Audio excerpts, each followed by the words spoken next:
just look up, I am proof. Breaking doors down, make some room.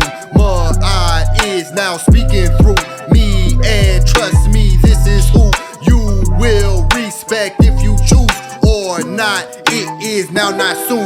You are not the same as I. We do not have the same sight. We do not have the same eye. We don't just talk, we apply. From the waters in the sky, I spoke my name into life. I spoke my name to bring life, to bring life. Look outside, in all I see are people double-minded. People meaning creature, don't ignore the signage. Voices lead though flying silent. Observation with my eye open eyelid. Look outside, and all I see are people double-minded. People meaning creature.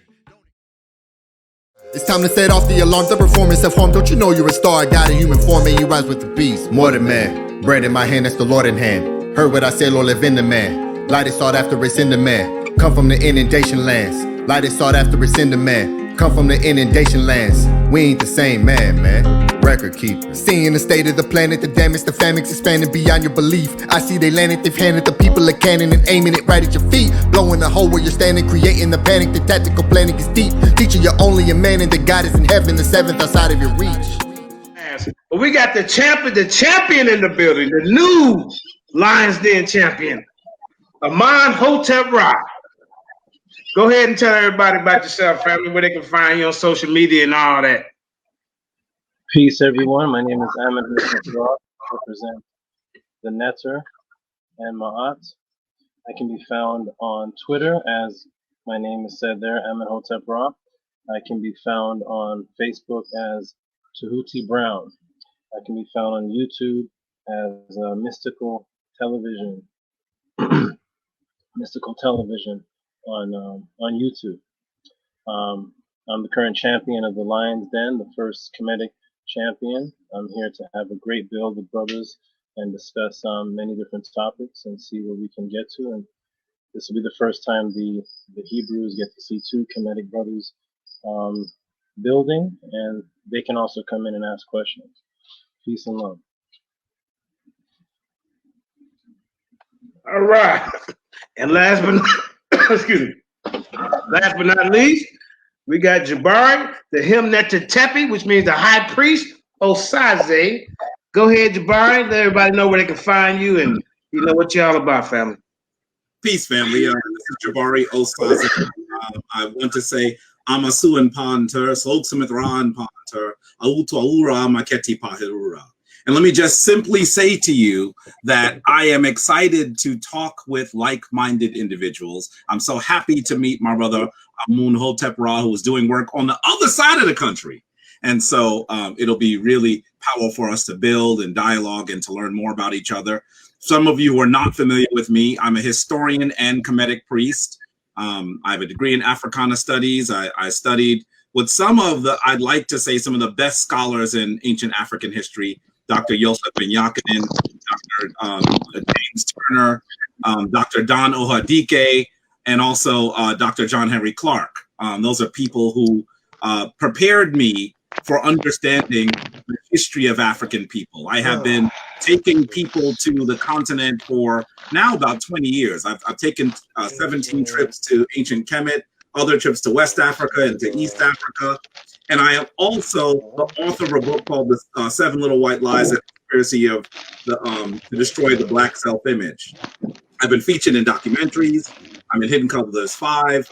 And as our brother JJ7000 said, I am actually also the chief priest of the Shrine of Maat, based in Harlem.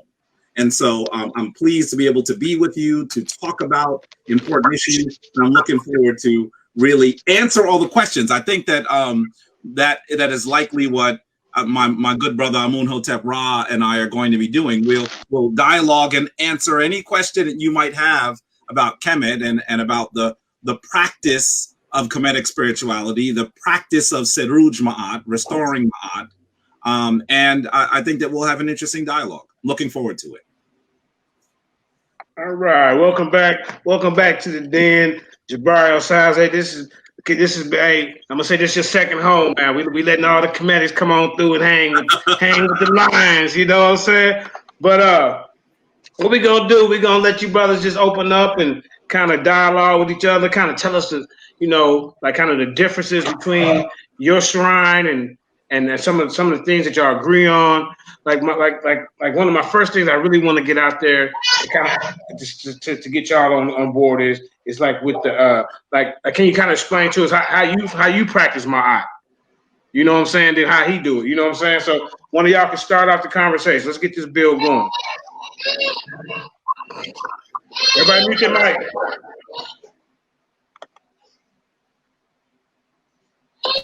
Unmute your mic, champ. Okay. Sorry. So the question is, how do we practice? What's the question, JJ? I was kind of. You said, how do we practice Maat? Yeah, yes. Okay. A little bit of history on myself. First, I've been through many schools of thought.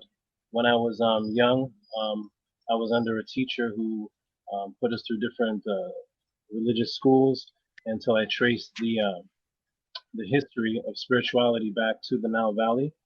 And me and my family practice the ways of Kigimni, Ptah, Amenemopi, Kemwesi. These were the ancient scribes of Kemet who wrote down instructions, which people interpret as laws of Kemet to help you treat your fellow man right, to help you treat your mates, your children. There's many different precepts within Maat, and I use it on a daily basis. I use it on a daily basis to live my life. At the same time, I teach people how to break out of the psychological bondage of the matrix. I talk about different spells in religion, different hypnotic spells in languages. I also break down religious origins. I talk about everything from Kemet to what people are calling Sumeria, Kiingi. I talk about a lot of the ancient cultures, and I'm open to all of them, but my spiritual path is that of Maat. Okay.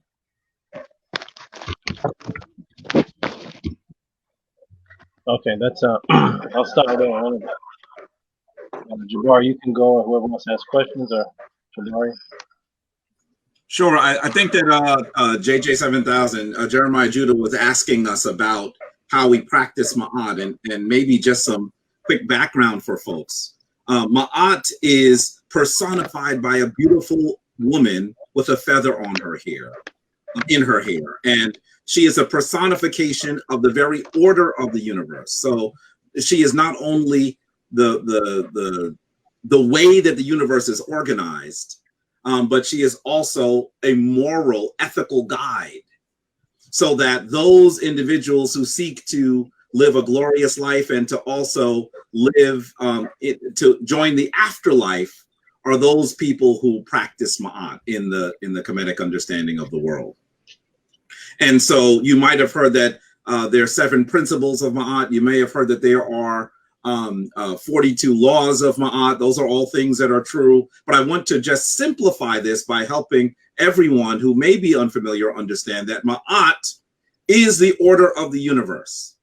It is the concept of divine balance. And so our goal is to live a life of divine balance. That means living in balance with the people around us, our families. It means living in balance with the universe, with the earth that we are on. Some people might say that this is ecological, or it has to do with conservation. But in ancient Africa, when we think of Maat is perhaps one of the best ways to understand the things that are today called conservation, or understanding an environmental focus, because you have to also live in balance with the very earth that you are living on. It speaks to the balance you have with your divine mate. It speaks to the way that you raise your children, the way that you speak. And so I think that Maat is a very, very important understanding of how to live an ethically balanced spiritual life. Now, I could say that there are several mechanisms that many practitioners use to understand Maat. And I think I heard my dear brother Amunhotep Ra mentioned some of what is sometimes called Seba'it literature, wisdom literature. And in wisdom literature, you hear these great wise people of Kemet talking about how to live a divine life. So you might actually do study through divine literature. It would include meditation. It would include ritual. It would include altar work. It would include the movement arts, sometimes considered yoga or even martial arts. The practice of Ma'at means actually being in balance. And so that is possibly the way that I would describe it simply. And I can say to you that obviously we get a much deeper. I am the chief priest of a shrine that actually is consecrated to Ma'at, the Shrine of Ma'at here in Harlem, that you might easily find. Hopefully you'll find it very easily on Facebook. You'll find our website at shrineofmaat.org. And we have been in existence for quite some time. We have actually individuals who are initiates of the Shrine of Ma'at. We have priests that are the priests of the Shrine of Ma'at. As Brother JJ said, I am the co-chief priest. So there are two chief priests that are in charge of the shrine, myself and my wife, Dr. Nika Daniels Osaze, Infraka Ma'at.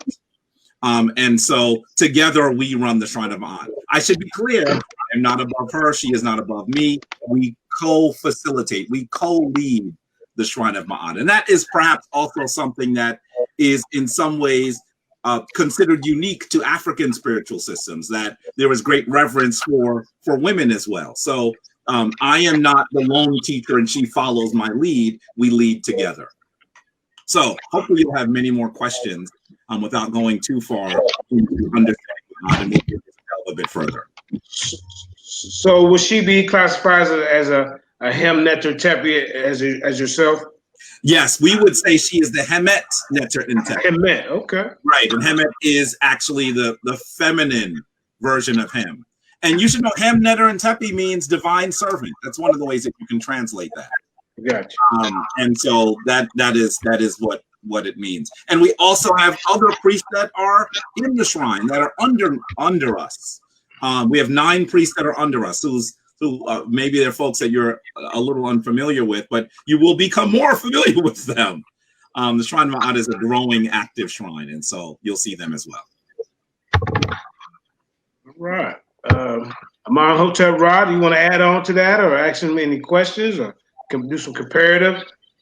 You know. Yeah. Well, sure. I want to give an example. I want to give an example of how I apply Ma'at.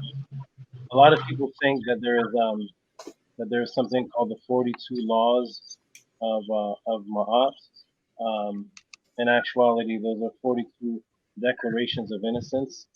And people always ask me, do I follow the 42 laws? And I said I actually added up the instructions, and it was over 900 instructions. And I want to give everybody an example of one of them coming from the scribe of Ani. And it says, do not control your wife in her house.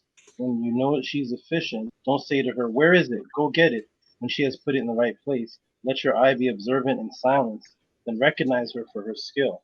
So I apply this in my house with the women that I'm with, and instead of looking for their mistakes, I find the things that they do good and compliment them and create positive energy in the house.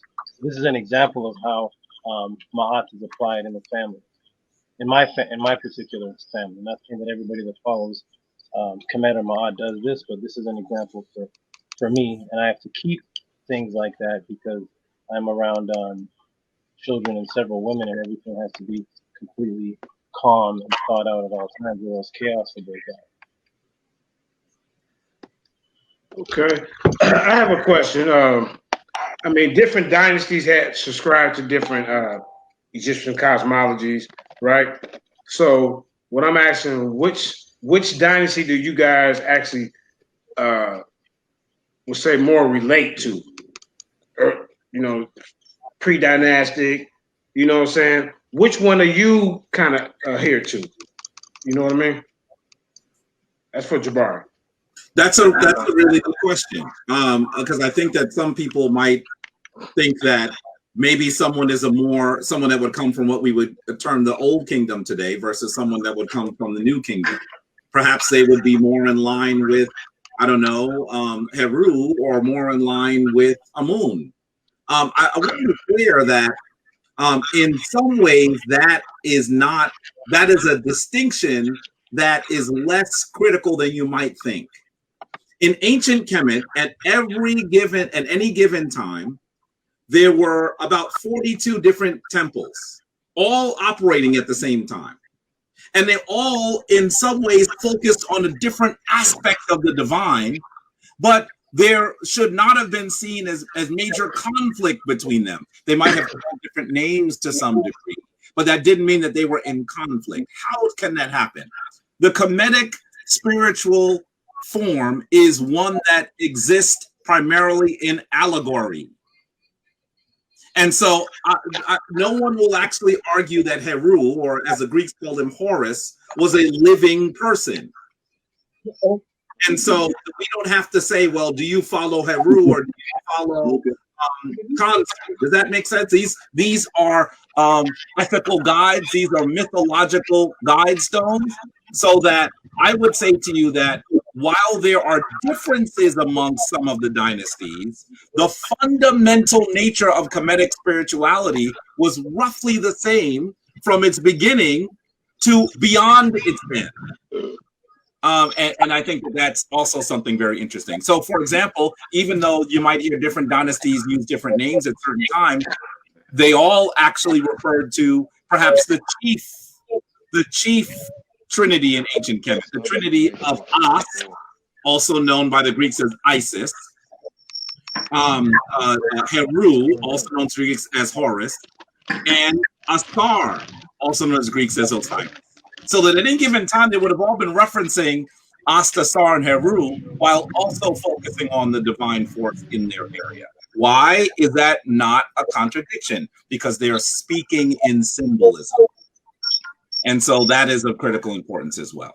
So I wouldn't give you a dynasty. I would say that I'm a practitioner of Ma'at, and that in many ways, we call different names based on the work that the divine. So, for example, if I call Ast or Osset, I'm looking for divine motherhood. I'm looking for that great lady that knows all of the names of all of existence. If I call Heru Tehuti, maybe I'm going into war. So there are many different ways to call the divine forces of Kemet, but there is no contradiction in their coexistence.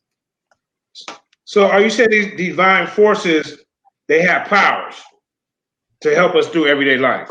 I would say that, yes, I would say that there are powers, but those powers are also, and I want to be clear about this as well, those things are both indwelling and outdwelling. So I can invoke Heru. I can use my Heru faculties within me to complete certain things. When I am about to do great work, I invoke Jehuti or Tehuti inside of me, who the Greeks called Ptah, who the Romans called Hermes. I invoke those things within me. And so those are my powers. It's almost like dialing in, almost like using the dial on a radio so that you can come into certain frequencies and do certain types of work. Okay. Amon Ra, do you teach the same thing, or are these deities looked at as gods, or they just look at them as principles? Well, the first question. Look at Jabari smiling. Go ahead. Yeah. The first question you asked was which dynasties do we adhere to? Is that for both of us or just Jabari? Yeah, that's for you too. My fault. Yeah, go ahead. Okay. I acknowledge all of the Neteru. I acknowledge all of their actions. I acknowledge what they did. There is a symbolic aspect of what the Neteru represent, and then there are the Neteru. So I don't, as far as my brother Jabari saying that that Horus was not a real being and just a principle, I actually teach differently. I actually teach what I'm reading the Kemetians said themselves. there are symbolic aspects of Tehuti, Neteru. There's all types of symbolism, and then there's the actual history of these beings. I make no distinction amongst them as far as putting any above the other. They're all extremely important aspects of history. So I don't prescribe to Amun over Ptah. There's creation stories of Amun and the energy that Amun added to creation. Then there's a creation story of Ptah and the scientific explanation of how sound added to creation. Then there's the aspects of Ra and the explanation of how light and photonic energy adds to creation. Sound, photonic light, and all of these aspects are needed. But I also do acknowledge that the Neteru were beings that were here living amongst people. Did JJ still there, brother? Yeah, I'm still here. I'm just letting you get it on out because that sounds like two different ideologies to me. It was JJ. You know, see, I kind of agree more from my studies. I kind of agree a little bit more with you that these deities were actually, that the Egyptians looked at them as actually real. Now, when I say that to Jabari all the time, excuse me, he'll say real as in a different way of being real. Go into that, Jabari, how you explain them as being real. And you might have seen me tilt my head when you described it that way, because you said they looked at them as real. Get heated. I should say to you, what is real? What is real? So there are people who will die for freedom. There are people who will die for justice, but you're not going to see a dude walking down the block saying, hey, he died for me. My name is justice. Or a woman say, hey, I'm freedom. What is real? Things that are symbolic, energies are real. They're just not literal. They're just not literal. So I bristle when I hear the word real, because things that are symbolic are also real. They're just not physical. They're just not literal. And I think that what happens sometimes is we place a value over things that are literal because we have been we've gotten to the point where our senses have betrayed us. We live in a world that we experience everything, things that we can see, touch, taste, hear, and feel. And so we think those are the only things that exist. And so we're looking for something to be tangible, to be literal, in order for it to have importance. Well, I'm going to say to you that the things that have most importance transcend those five senses that we are using as physical beings. And so I don't want to say that these Neteru, these divine forces, are not real. I'm saying they are not literal. Of course, think of it this way. If you look at the image of As, you will see her with the sun and cow horns on her head. Some of you in here might know how many degrees the sun burns at. Is it possible for a literal person to have the sun on their head? We know that Asar in our great story was cut into 14 pieces, pasted back together, and then lives once more in the afterlife. Have you ever known anyone to be cut into 14 pieces and to come back to life? These are symbolic stories. But symbolism is not less important than the tangible. Symbolism is more important than the tangible. If it isn't, then anyone who thinks the tangible is more important than the symbol then believes that when you go into the ground, when you actually die, that everything is over. If you believe that your life transcends the physical world, then you agree with me that symbol is actually, that those things that are not literal are actually more important than those things that are.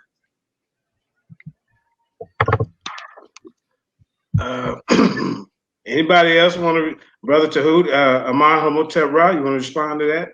Or anybody else? Okay. So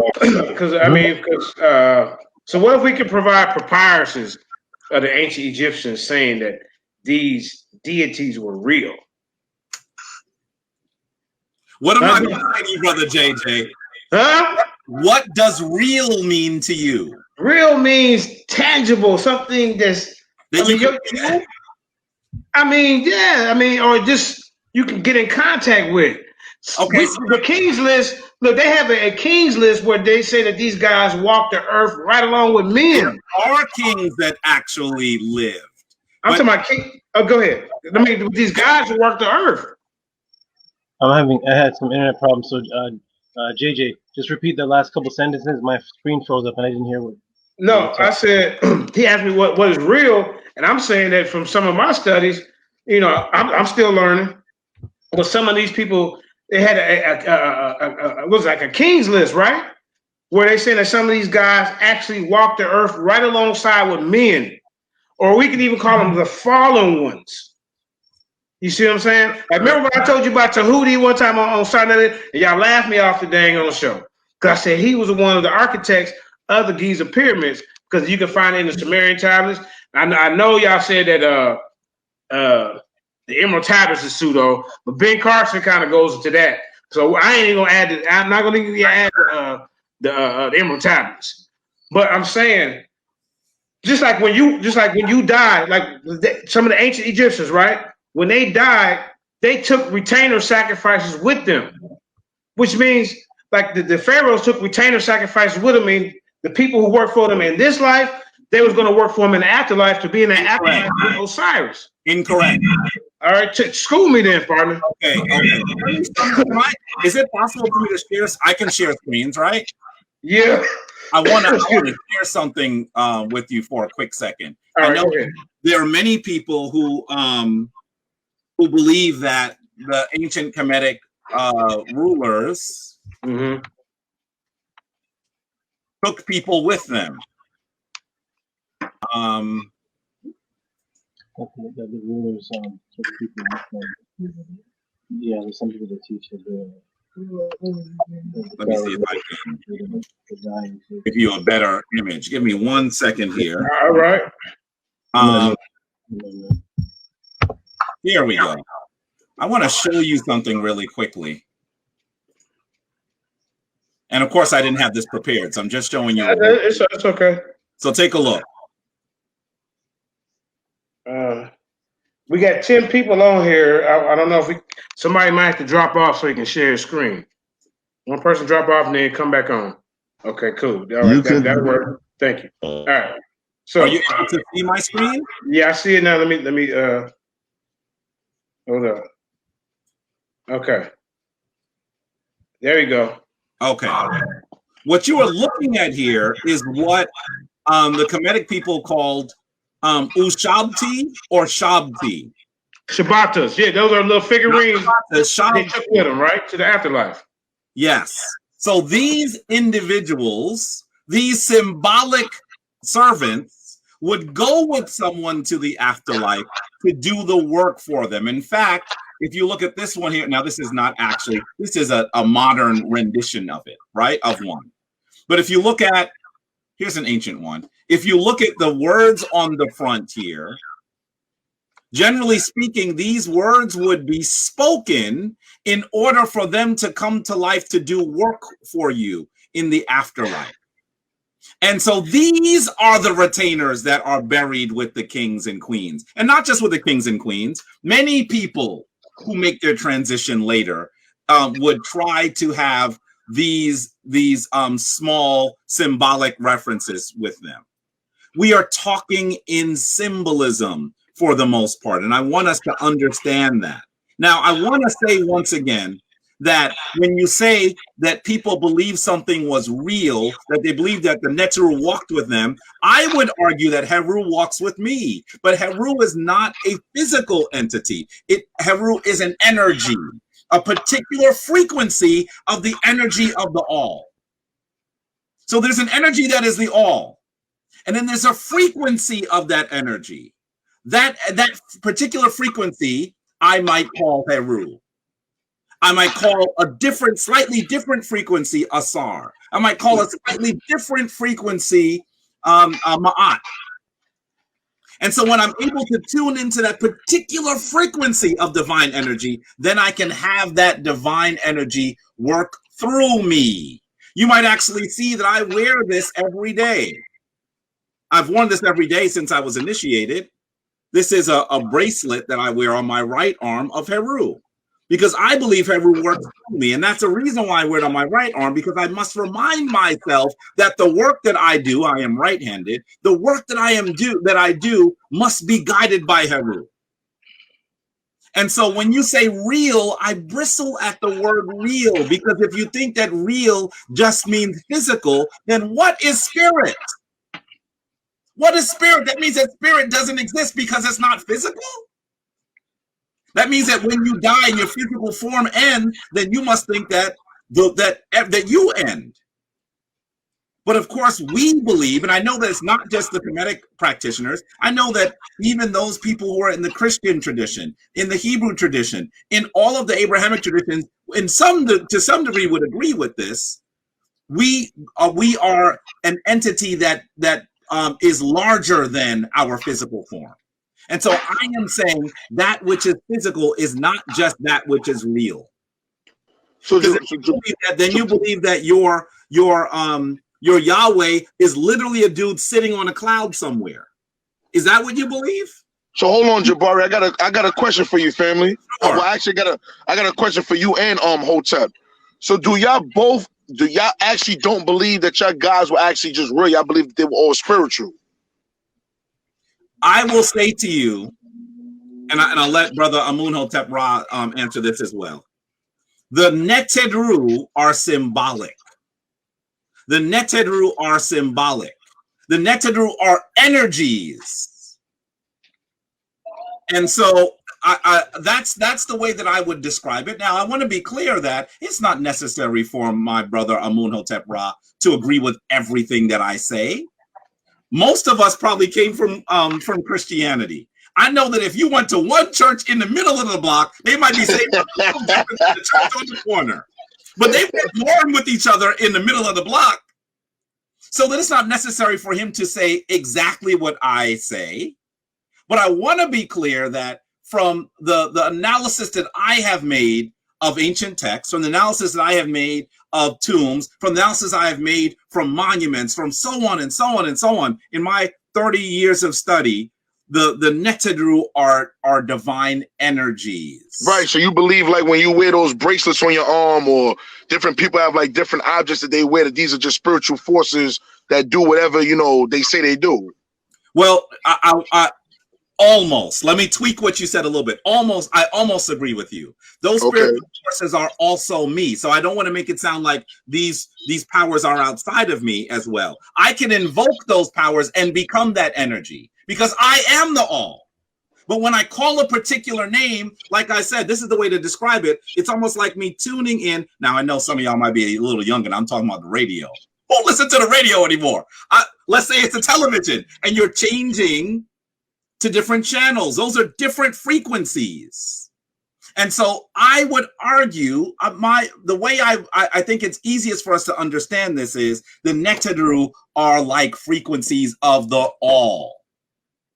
Of the all. The Kemetic people believe that all of the world was divine, all the universe of divine, everything was divine. In fact, there was a time that all things were one.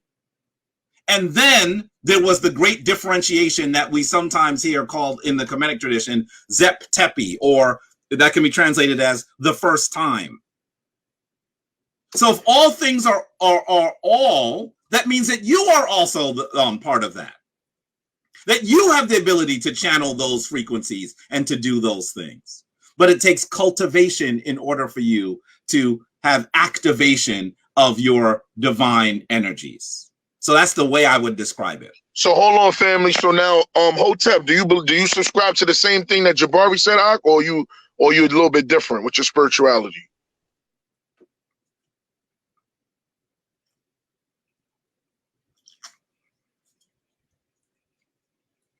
Brother Amun-Hotep Ra, are you? Does he still have his mic? I think he has his mic muted still. What's going on? Did he get bounced out? How many people? Nah, he's right in here. Oh, maybe he's not here. Maybe he's not hearing us. The reason why I asked you that, Jabari, because I know you've been dealing with the Israelites a long time. We all have different belief systems. That's why I say you got to separate what we call the Niggerites versus the Israelites. Woo! And I myself am not a niggerite. So I don't subscribe to the ones that you see in the streets that you be dealing with the Power Rangers and the fumes. Those brothers, to me, don't have a spiritual backbone. So you can't really have a conversation like that with them because they look at everything as a physical. They don't look at anything being spiritual. Yeah, okay. and you should know that I have been dealing with the Hebrew Israelites for a long time, since probably the late 80s, early 90s, and right. And there are even Hebrew Israelites that I have extensive relationships on the continent of Africa. People that are building in Africa, for example, in Ghana, you know, and they may not have described those other people as hot as you did, brother, but they also say, because they watch what's going on online, and when they see me, they go, brother, please do not put us in the same book with right, some of the because you know why? We're not nowhere the same, because according to those scriptures, which I know you don't read 1,000 times, that don't portray us to act like that or be like that. So it makes the Israelites look ignorant and dumbfounded, just a bunch, and that's why brothers make a lot of jokes, like we just a bunch of farmers and camel donkeys. Hey, can you show your face, brother? That brother that's speaking right now. Who is that? Fam, and afterwards, I'd like to comment on the gods. Okay, your mic is muted, family. Yeah, I just want you to Hotep to answer. I don't know if you caught the whole question I asked Jabari. Did you catch everything? Basically, the premise of the question of the gods being real, and did the different Kemetians people have different sects of belief? Was that something like that? Because my computer was freezing up. Right, because Jabari was more in the sense that they're real, but they're not real as far as like, you know, like touch real. They're spiritual. You know, these are things that just take with you as far as a frequency to channel energy, not to be taken literal as a physical character that you can actually touch. Am I saying it right, Jabari? Well, go ahead. I'm sorry, brother JJ, you were saying something. No, go ahead. I'm gonna let you go. Go ahead. I would say to you that all things are energy. All things are energy. And that's actually something that we could articulate even using physics. All things are energy. But when we describe the Neteru, we are describing a particular form of that energy. And that's the reason why even in some of the divine stories, you'll see one divine force transform into another. So when you listen to the story of Bast and Sekhmet coming to Earth to deal with all of the decadent human beings, to destroy those people who have lost their way. At one point in the story, she transforms into Bast. Here's another good example. Here's maybe the best example. When you look at the judgment scene, I know that we've all seen the judgment scene. Perhaps later I'll show it to you, just to drill home my point. When you look at the judgment scene, after that individual is deemed Makeru, true of voice, their name is written as Asar. So you are now Asar. We are talking about types of energy.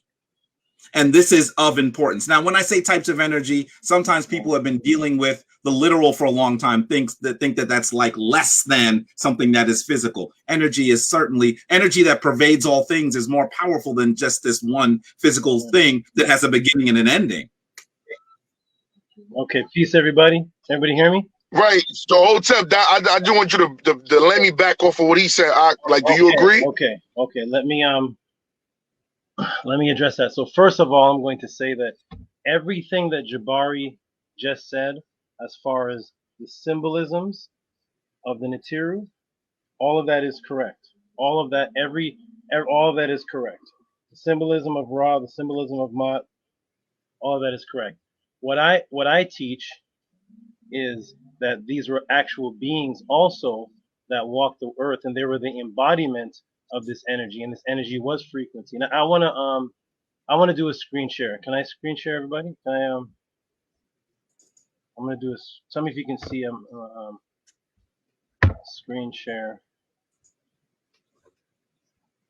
So family, while you doing that, quick question, Jabari. So you don't believe that those beings actually walk the earth, family? Just want to make sure I'm right on that.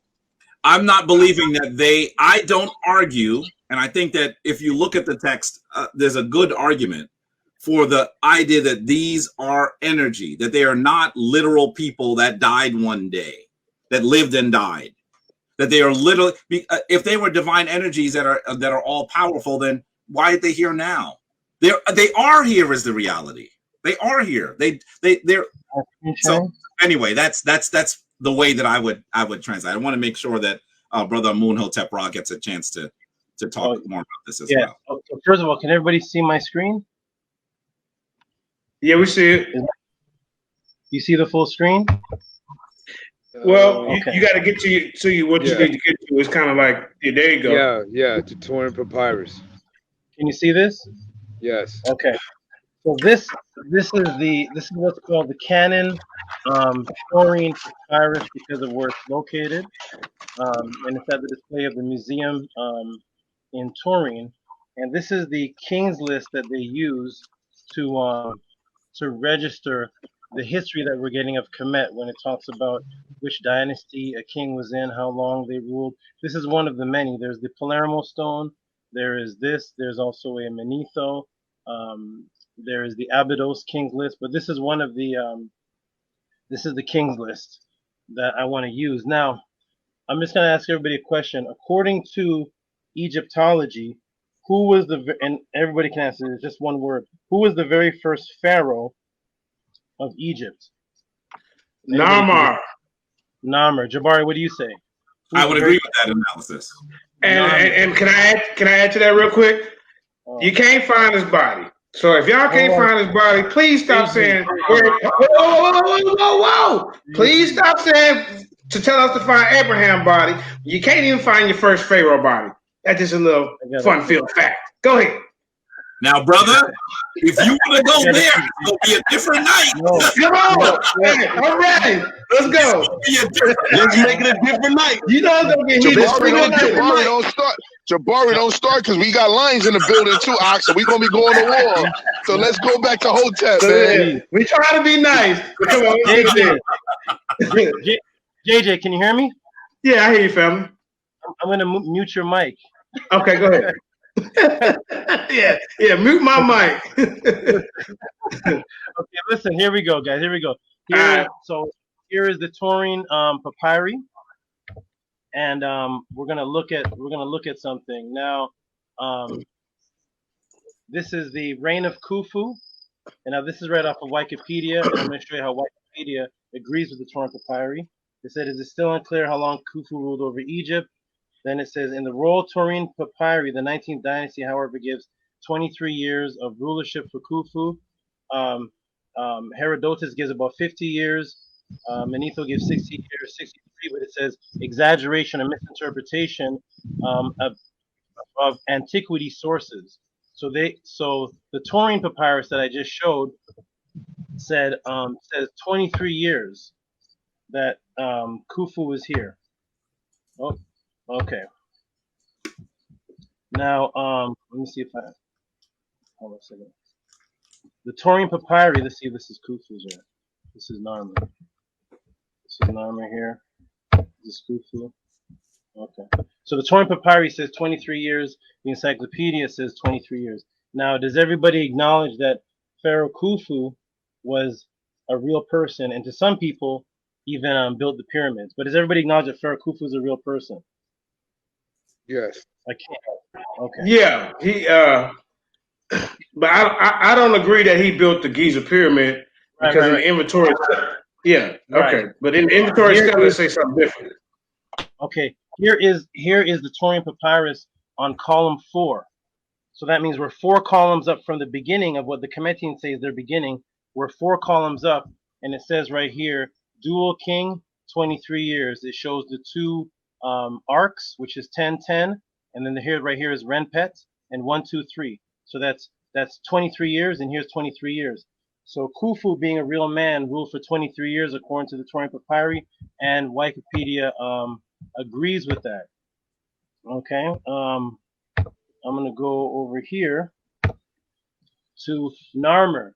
Now here's Narmer right here, and we see Narmer also called Menes. A lot of people say that Narmer and Menes is the same person. Now, if we look over here, we see M-N-A, Mena, and we see Nesubit right here, and that's the ruler Mena, who's also they call Narmer.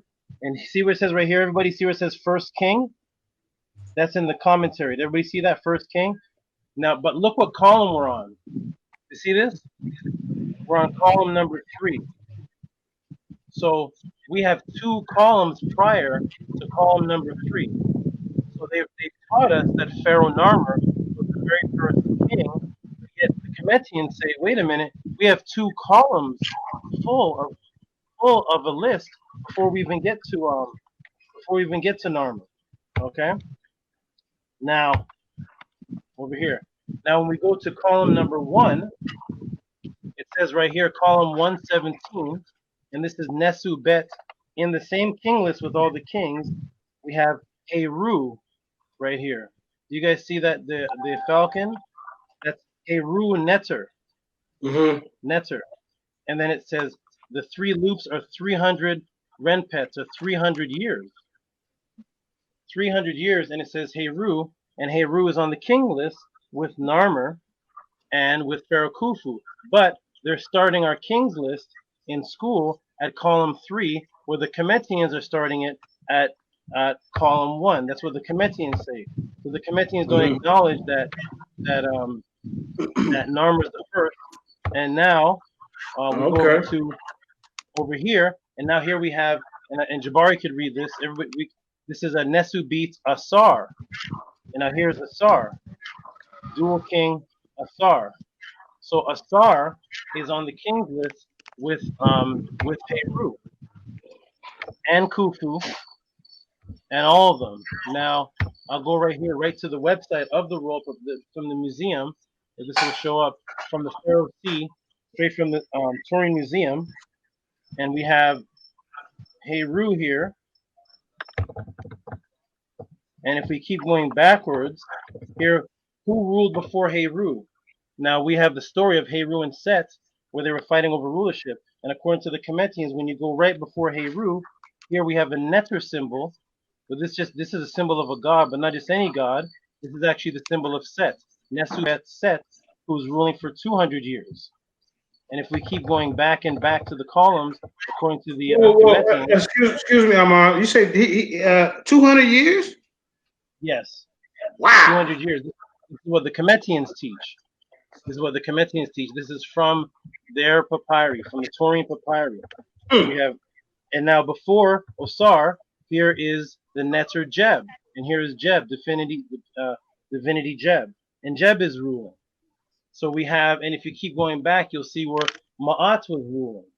Now a lot of people say that Maat is just a principle, and Maat is just the symbol of what Jabari was saying, which I agree. I want to tell everybody, I agree with what Jabari is saying, that the Ma'at is the order of the universe, right? But if Ma'at is just the symbol of the order of the universe, then Ma'at shouldn't have a time of rule. Because according to the Cometians, Ma'at ruled from the beginning to the end. But on the same king's list, Ma'at is also on the king's list. And you have Tehuti. We'll keep going forward just a little bit. I'll just take a little bit of time here. Here's Set on the king's list. There's Heru, 300 years.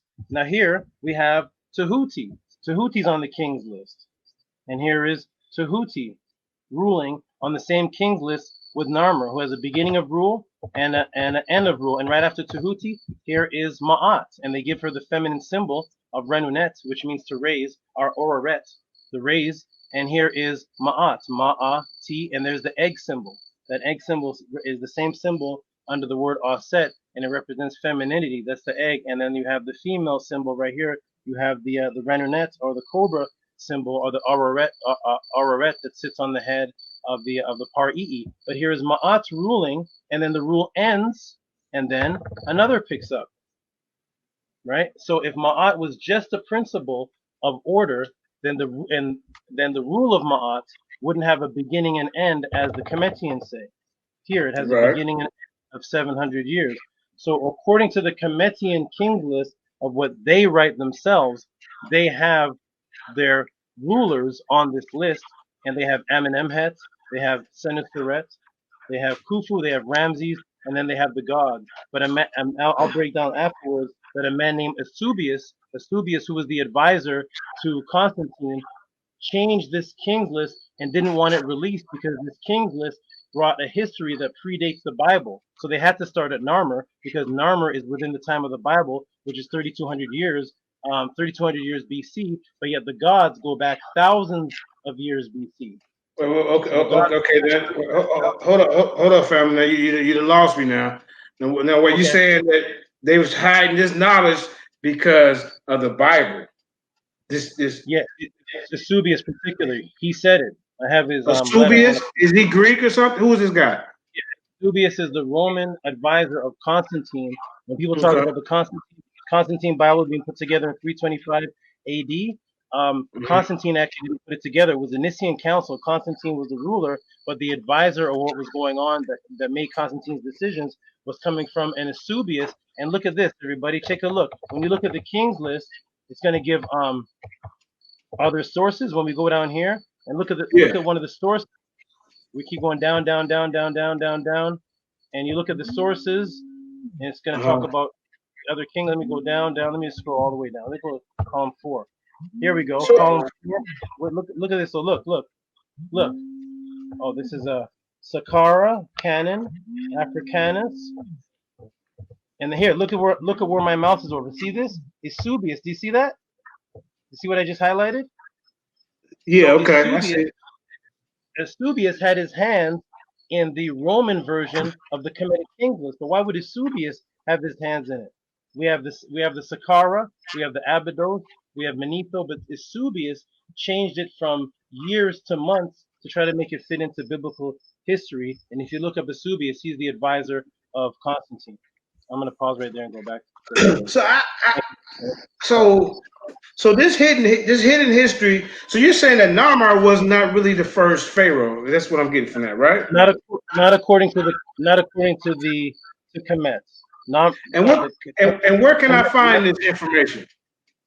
On the Turin Papyri, which is found in the Royal Canon website of the King's List, pharaoh.sc, or if you just type in Turin Papyri, you'll actually be able to pull up the list. This one is the most thorough because it has the transliteration and translation, and it shows you the meta-netter, and it shows you the dates of what the Kemetians say. So there's nowhere in history where the Kemetians, out of their mouth, ever said Narmer was the first pharaoh. No Kemetian ever said the sentence. Who's to say that the biblical timeline is right? Just 6,000 years. So I read other information that it's older than that. Way older than that. The biblical timeline.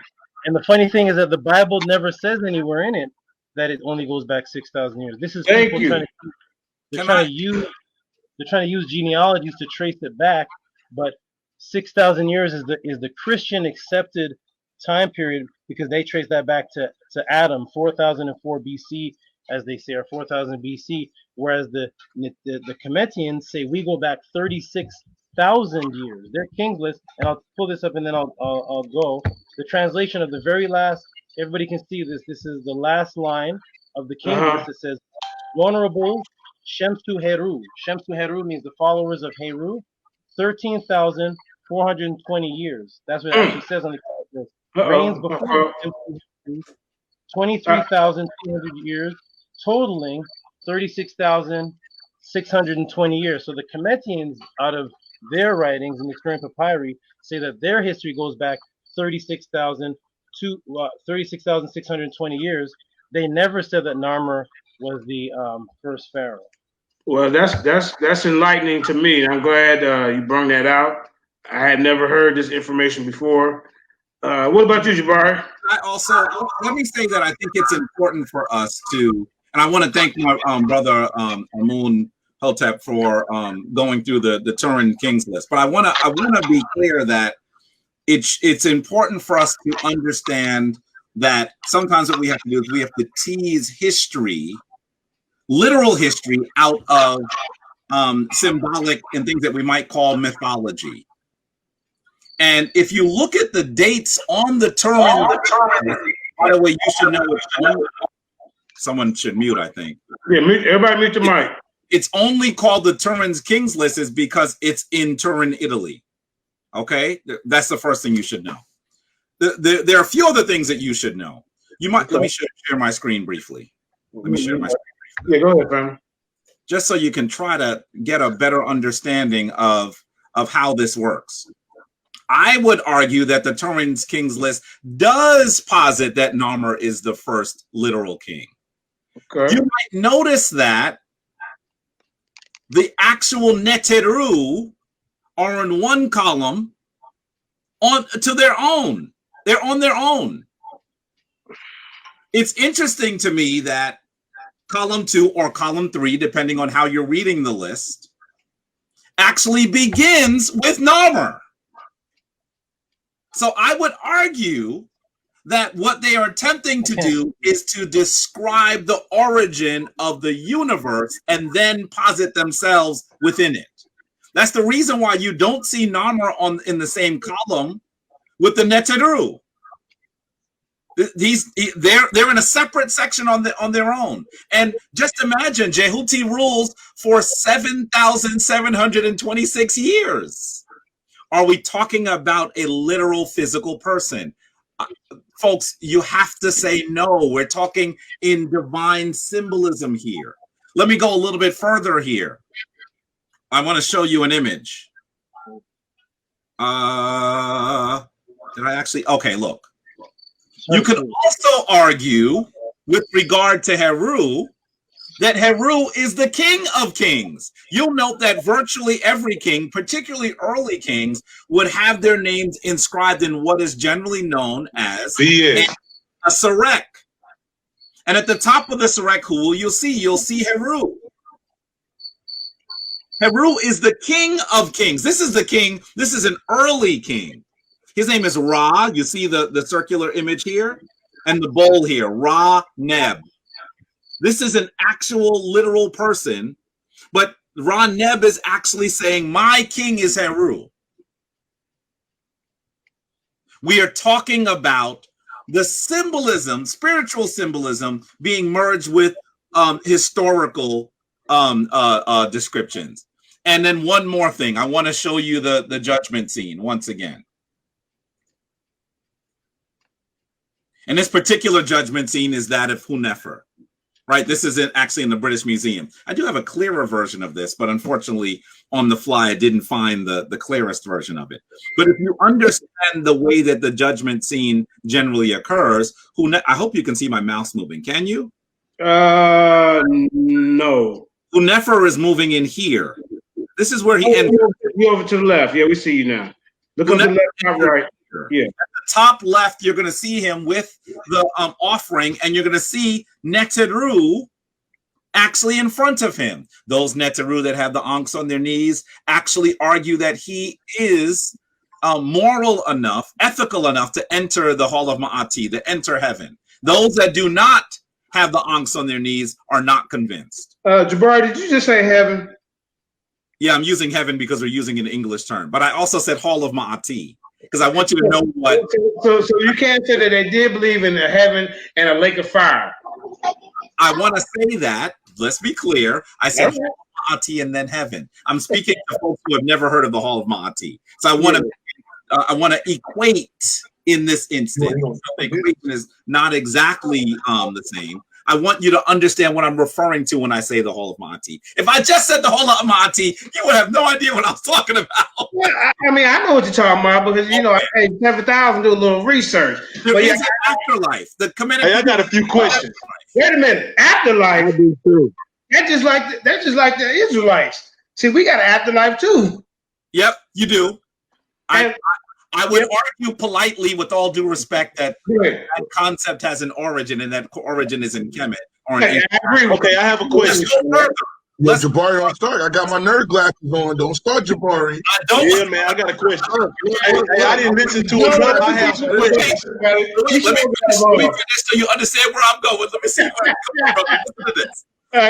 Your computer screen is so damn strong, fam. I had to put the geek glasses on. So after you see Hunefer enter here and speak to the Neteru, then his heart has to be weighed because the Neteru are not convinced that he is sacred enough. So his heart needs to be weighed. That is when you see Anpu who the Greeks call Anubis, come in to have his heart be weighed. He is lucky. Well, maybe not lucky. He's done enough work to be deemed moral enough. The term we would use is ma'akeru, true of voice. So then he is able to enter into the afterlife. Taseket Maat, the hall of Ma'ati. I'm going to say heaven, so you get a sense I'm talking about the afterlife, right? It's the same thing, though. Hold on, let me show. I want to make the point though. Listen to the point. We can talk about the other parts later. Okay, go ahead, fam. When he comes here with Heru, you can see him after who the Greeks called Thoth, or who we would have called Tehuti. Here, this is Hunefer again. Now his name is rendered as Asar Hunefer. So that now that he is rectified, now that he is in the afterlife, he is Asar. So that we are talking about energy. We are talking about symbolism. If Asar was a literal physical person, then how can more than one person be that person? There's only one Jabari Gamba Osaze. Only one. And no matter how much people try, they cannot be me, nor can I not be anyone else. But in this judgment scene, we are seeing that Hunefer has become Asar. And that is why we need to understand how to read, I think, the Turin Kings list. There is mythology and symbolism in it, and that's the reason why it's rendered in one column by itself. And then there are the literal leaders. A final piece on the Turin Kings list. It's believed to have been written, maybe I'd say about nearly 1,500 years after Namer. 1,500 years after Namer. Is that the main point? No, my main point is that the Neteru are energy. The Neteru are not. I got some questions. Hold on, everybody. Mudawa. You gotta mute your mic, family. I know you're still at work, but go ahead. All right, thank you.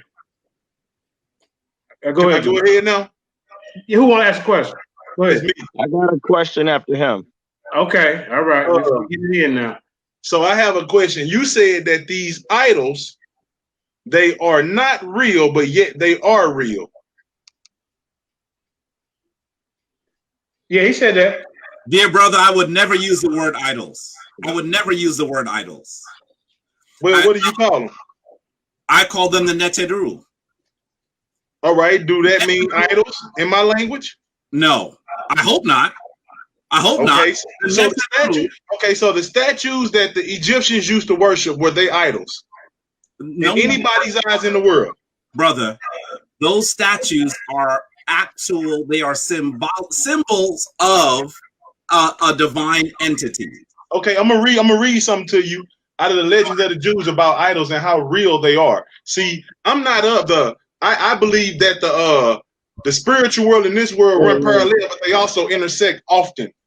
And so when people say mythology, I look at an age that we don't understand because things have been so grayed out that we've taken the color out of everything. So I don't struggle with those things being real. I just don't think that they are supreme.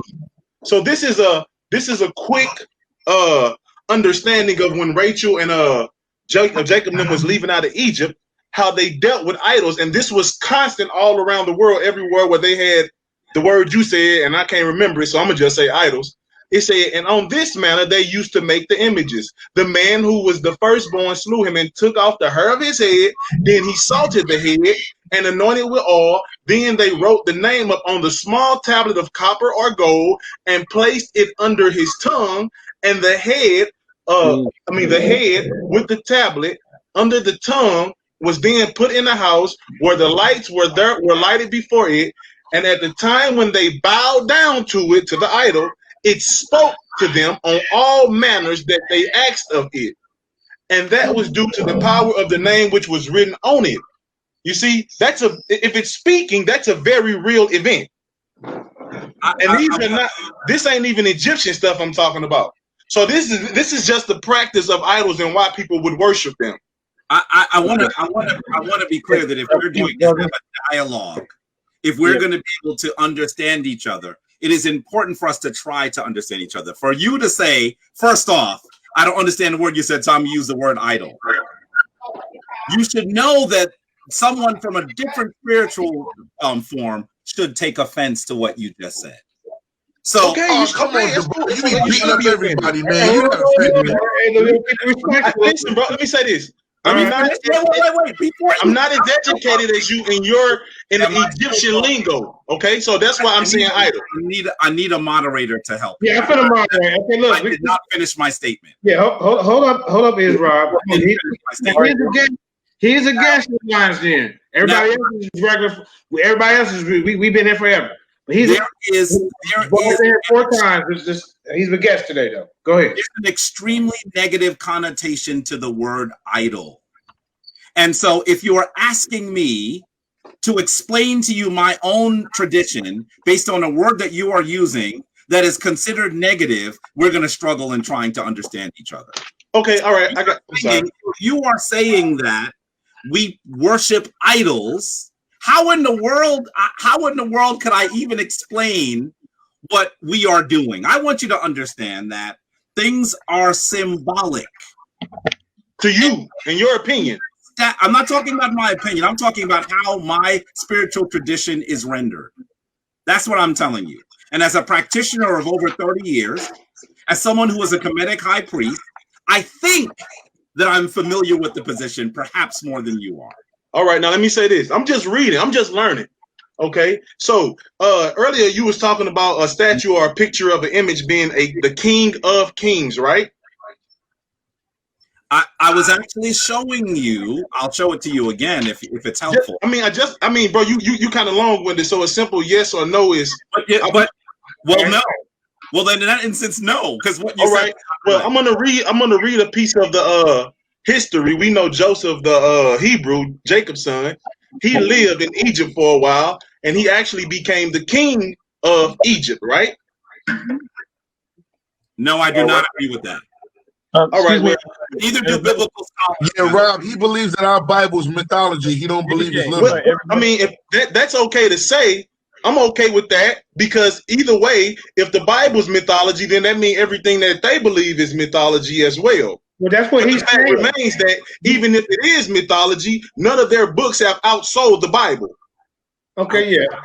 But yeah, he said, Jabari said he's not taking none of this stuff literally.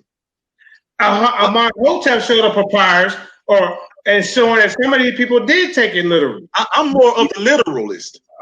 That's what I'm saying. You're a literalist, dear brother. My analysis is not one that is literalist. My tradition does not occur in literalism. And I want to say to you that most biblical scholars do not agree with your position. And I'll show you the quotes if you'd like. The people who are studying this, the people who are looking through the artifacts, the people who are looking for the things that would allow them to tease actual history from symbolic description do not agree with your analysis. So give me an example of something symbolic out of the Bible. Just a quick one. Okay, here we go. I'll give you one. Let me share my screen for a moment. All right. The virgin birth is mythos. Hold up. Let me get Mugabe on. Mugabe, show your face, man. Don't start, man. Hold on. Wait a minute. JJ, I had the next question. Hey, JJ, I have the next question. Here we go. Okay, here's one of the quotes from biblical scholars. This is from Reconstructing the Society of Ancient Israel from 1990. Okay. And is he Jewish or is his ethnicity? You gotta let me answer. It's Rob. You gotta calm down. If you want to talk here. You gotta calm down, family. Just relax. I'm listening. I'm trying to hear. This is from Paula and McNutt. There are many sources that I could give you. I could just grab my shelf and pull them down from biblical scholars who are now talking about what is usually called the patriarchal period. Here's the quote. Until the last several decades, historians of ancient Israel have tended to begin their accounts of Israel's history with the so-called ancestral or patriarchal period, dated variously to the Middle Bronze II, or the early part of the Late Bronze Age. Underlying these histories is an assumption that the traditions recorded in the book of Genesis about Abraham and his descendants, those in the remainder of the Pentateuch about Moses and Exodus from Egypt, and those in Joshua and Judges about the conquest and settlement preserve some historical evidence of a period preceding the birth of Israel as a nation at the end of the early Iron Age. Here's the point you got to listen to. But it is now generally recognized that there is nothing specific in the Genesis stories that can be definitively related to known history in or around Canaan in the early second millennia BCE. Abraham, this is an example. Abraham is identified as coming from Ur of the Chaldeans, but the Babylonians were not known as the Chaldeans until a much later time. There are many quotes that I can give you from biblical scholars that will actually say to you that Abraham, that Moses, that Joshua, that many of the people that are considered the patriarchs are symbolic representations of the beginning of Israel. Okay. Well, Jabari, I got to disagree with you because I got some information on Joshua. Hold on. Other people want to answer questions too. You asked me to describe something that was symbolic. Okay, can I respond to that? Because I ain't really got, Then we're going to move on to the next person to ask a question, all right? All right, go ahead. that'll be Go ahead, bro. okay. Everybody, hold on. Are you letting them ask Everybody, questions? Let me to ask a question. Now, hold on. Let's Rob ask one more question or respond to it, and then we're going to move on. I want to keep this. Look, let's keep the energy down. So, who is talking? Listen, That's me. All right, hold up. I just want everybody to know this is not a debate. This is a discussion. Jabari is the guest in the Lions. This is about his fourth time coming on here. It's like his second home. I'm gonna say this second home. But now he got some comedic buddies to hang out with. At first it was just him. All right, now go ahead and ask your question. Who is that? Darren Tillis or Trey? Who's that asking the question? This is me. It's All right, Ron, get your picture up here. Put your camera on, family, so everybody can see who he is. That's him right there with the beard. There you go. All right, that ain't him. This is You got the wrong guy, JJ. Nah, I was the one that had the next question, Daquan. Yeah, Relax. everybody chill out. Yeah, go ahead. My bad. All right, good. All right, thank you. All right, brother, you had mentioned the statement about believing in the afterlife, and you had made the statement of Maat. What's the word you use? Like Maat, a place where you go is called Maat. You use the word heaven to try to correlate the words so people would know what that means. All right. Where exactly is this place you're referring to? The place that we're referring to is a place that actually, I would argue, it is beyond physicality. It is beyond physicality. It is not a physical place, I would argue. When you leave this physical form, you no longer need to inhabit a physical place. And so I would argue to you that it is not, there is more in the world than what is physical. Come on, Jabari. Okay. And that's the simplest way that I could describe it to you. So I'm not going to tell you it's, in the middle of some place on the planet or it's at a star or something like that. I would say to you that that when you are no longer burdened by this physical form, you no longer need to be in a physical place. Your power is greater than the fact that you can actually sit here in this crude husk that we call a body. Okay. What I would say is I agree with you on one point when you spoke of energy. Okay, and energy is the source that revolves around everything, all of us. So our bodies, being the flesh that comes out of the earth, is made for that energy. So that energy that you're referring to goes back to the rightful owner. These bodies that we exist in is like a lease. So when this body goes back in the ground, there is no place beyond this. That's why I asked you that question, and you said I can't tell you where it is because it goes back to the originator and the source of us. Now, the way we continue to live is that we are the past, the present, and the future if we have children. Now, if we do not have children, that will end our personal creation as far as the physical. But if we proceed and have children, as far as a son or a daughter, then we begin to continue to exist. But remember, and I'll use the Bible. I know you don't use it, and I only use it because a lot of people reference the Bible. But when man sinned, he went into a state of death.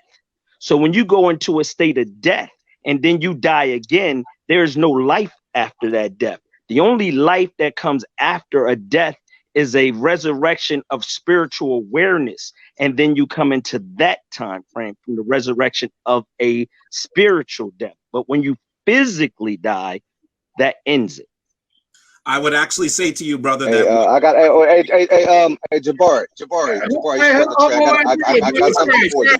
Trey. I'm gonna let Jabari was kind of he's gonna reiterate, and then you can get in. I'm gonna say 15 Okay, seconds. cool. Good looking. Right, Good all looking. Go ahead. 15 Go ahead. seconds. I'll be really quick on this. Go ahead. I would argue, dear brother, that what you are saying is not what our African ancestors would say. And I would say, so hear me for a second. Africans in the ancient world and in the modern world are continually calling the ancestors to come into the space that they are in. That's the reason why we pour libation, because those ancestors can come into the space. They are not going to come in physical form, but they are there in their energy, in their essence. If you believe that the life ends when we die and the only thing that lasts after is the children, our offspring, then I think that in some ways what you are saying is different than the biblical narrative, because then you would have to argue that Jesus had a child. Think about that. Wait a minute. Hold on. First of all, welcome to the dead, Trey. Hold on, let me get him. The brother used to Trey to be a Hebrew Israelite. I didn't mean to interrupt. I didn't mean to interrupt the brother. My bad. I didn't mean to interrupt the brother. Let me finish what he just said, because we were just having a sit down, and then y'all just heard me like speak under my breath. My bad. JJ, you got I apologize. I apologize. I didn't mean to interrupt the brother. Here's the period. All of our spiritual texts, the Abrahamic spiritual text, the Kemetic spiritual texts, which, by the way, are let me not say that right now. All of these texts describe life as something that is not ended with our physical death. That's all I would say to you. Right. Okay. I agree with you on that. Go ahead. Let Trey get in. Let me just say this real quick to so you understand what I'm saying. Hold on. Can I just respond to him, and then I won't say anything else, because I just wanted him, because I don't think he understands. Jeremiah, you gotta moderate that. You gotta moderate that, Jeremiah. You said I could speak after. I wasn't done though. Jeremiah, you said I could speak after. Jeremiah, once I'm done, you said I could speak after. After. Okay, okay, go ahead, run. Hold on. Respectfully, Jabari was having a conversation with him first. Right. He didn't finish, JJ. Okay. So I mean, honestly, brother, in all fairness, you gotta wait for Deron to finish, and then you can go. Yeah, okay. All right, let's go. I got you, brother. It's cool. It's cool. All right, come on. Peace. No problem. Now, what I was saying to you, brother, when I said through the children, what I'm trying to explain to you is that the only way these people that you speak of in your tense, Haru, let's say Haru, and then when these brothers or myself, when I'm teaching or speaking in the Bible tense, and I may mention Abraham or Moses, these people that happened, that they claim that happened before, we bring them back alive because we're alive. But if we don't mention these people, then they're dead, and they will always be dead. So life is brought through us, the living, the physically living. So when you stop talking about Haru, when someone stops talking about Abraham, when someone stops talking about Moses, then they die just like a person that died 3 months ago, that's name has not been brought up, and no one talks about him ever again. That is the definition of death. So when you're saying that there's an afterworld, that world is only here when we bring them here. In the Bible, it makes a clear statement that I agree with. It says that only the ever living is the word. So the word is what lives, and it only lives through the spirit that is placed in the people. So once that spirit returns back to its rightful owner, then the flesh goes right back in the ground, and it's done. Nothing's ever lost. It is all recycled. And I rest from there. That's all I wanted to say, bro. Well, let me understand what you. So you kind of, I don't understand where you was trying to go. Can you just make it real quick? Elaborate. Give me one more time. Sure. You lost me a little bit, fam. So you got a little bit, No problem. 30 more seconds to get it in. All right. Now let's, like, when you guys that are Hebrew Israelites, when you speak of Jacob, when you speak of Moses, when you speak of Joseph, they live again through you. They're not alive. They'll never be back. But because you're bringing them back to life through you, now you're bringing their soul back. Now you're bringing the spirit that they resided in back, because now you're explaining that. So they live again. But once you stop talking about it, it's dead. Okay.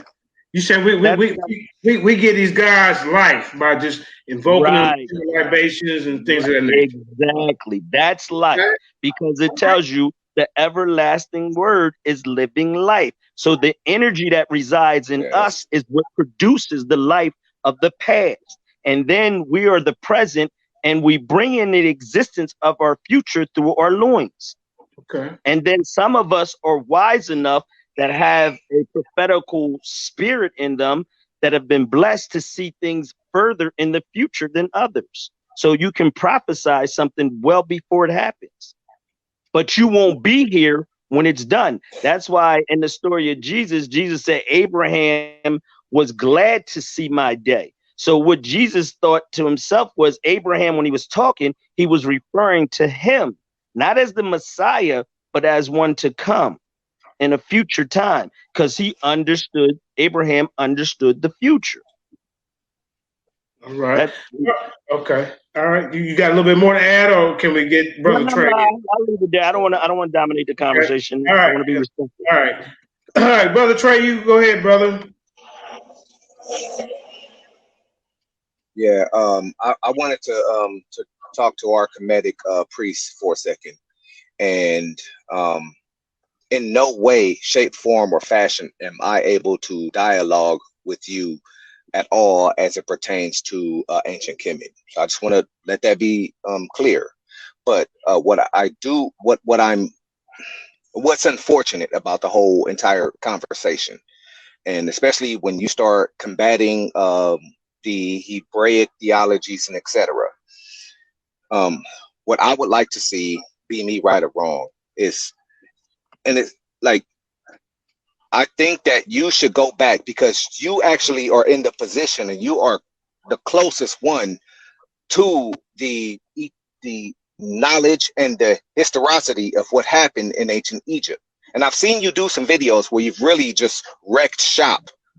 But like, when it comes to this right now, bro, understand, I'm on your side. So I'm not against you. I'm with you with what I'm about to say. Bro, you got to come and show them the history like you did on some snippets.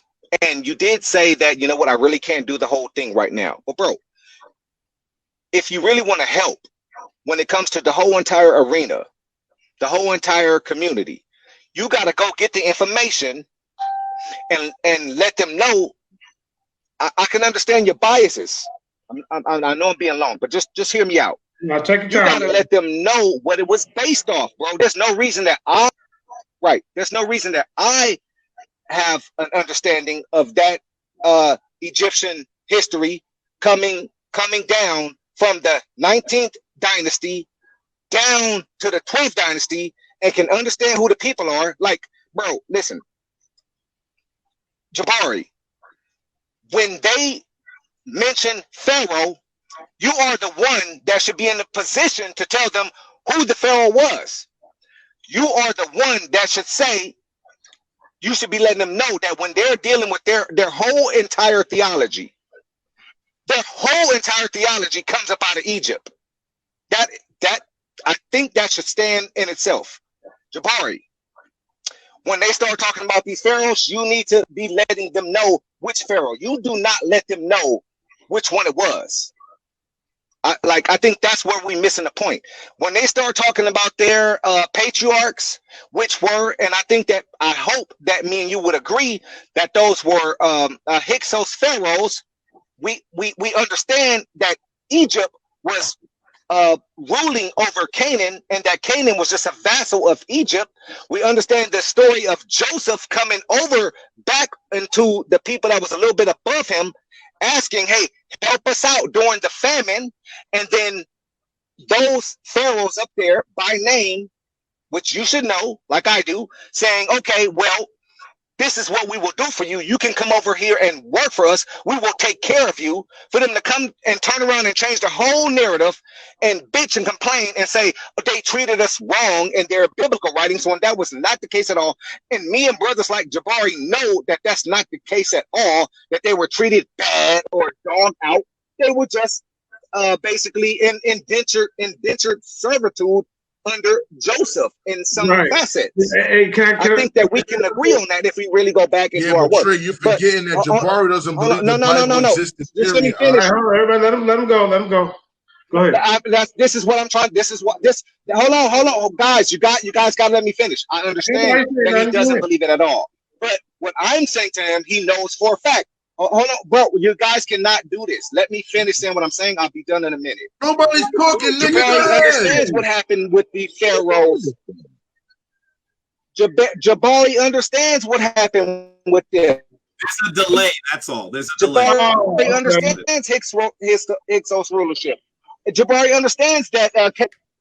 Jabari understands that they were a vassal of Egypt. What I'm saying is, Jabari, you're making these arguments too hard on yourself because you won't go stand on the history that you know comes up out of upper and lower Egypt. You're making the argument too hard on yourself. Just go ahead and give them that there was a patriarch. We might not be able to tie the names together, but that's another task for brothers like you and me. So go ahead and tie the names together. Get the Joseph name together. Get the Moses name together. Get the Judah name. Get all of that stuff together.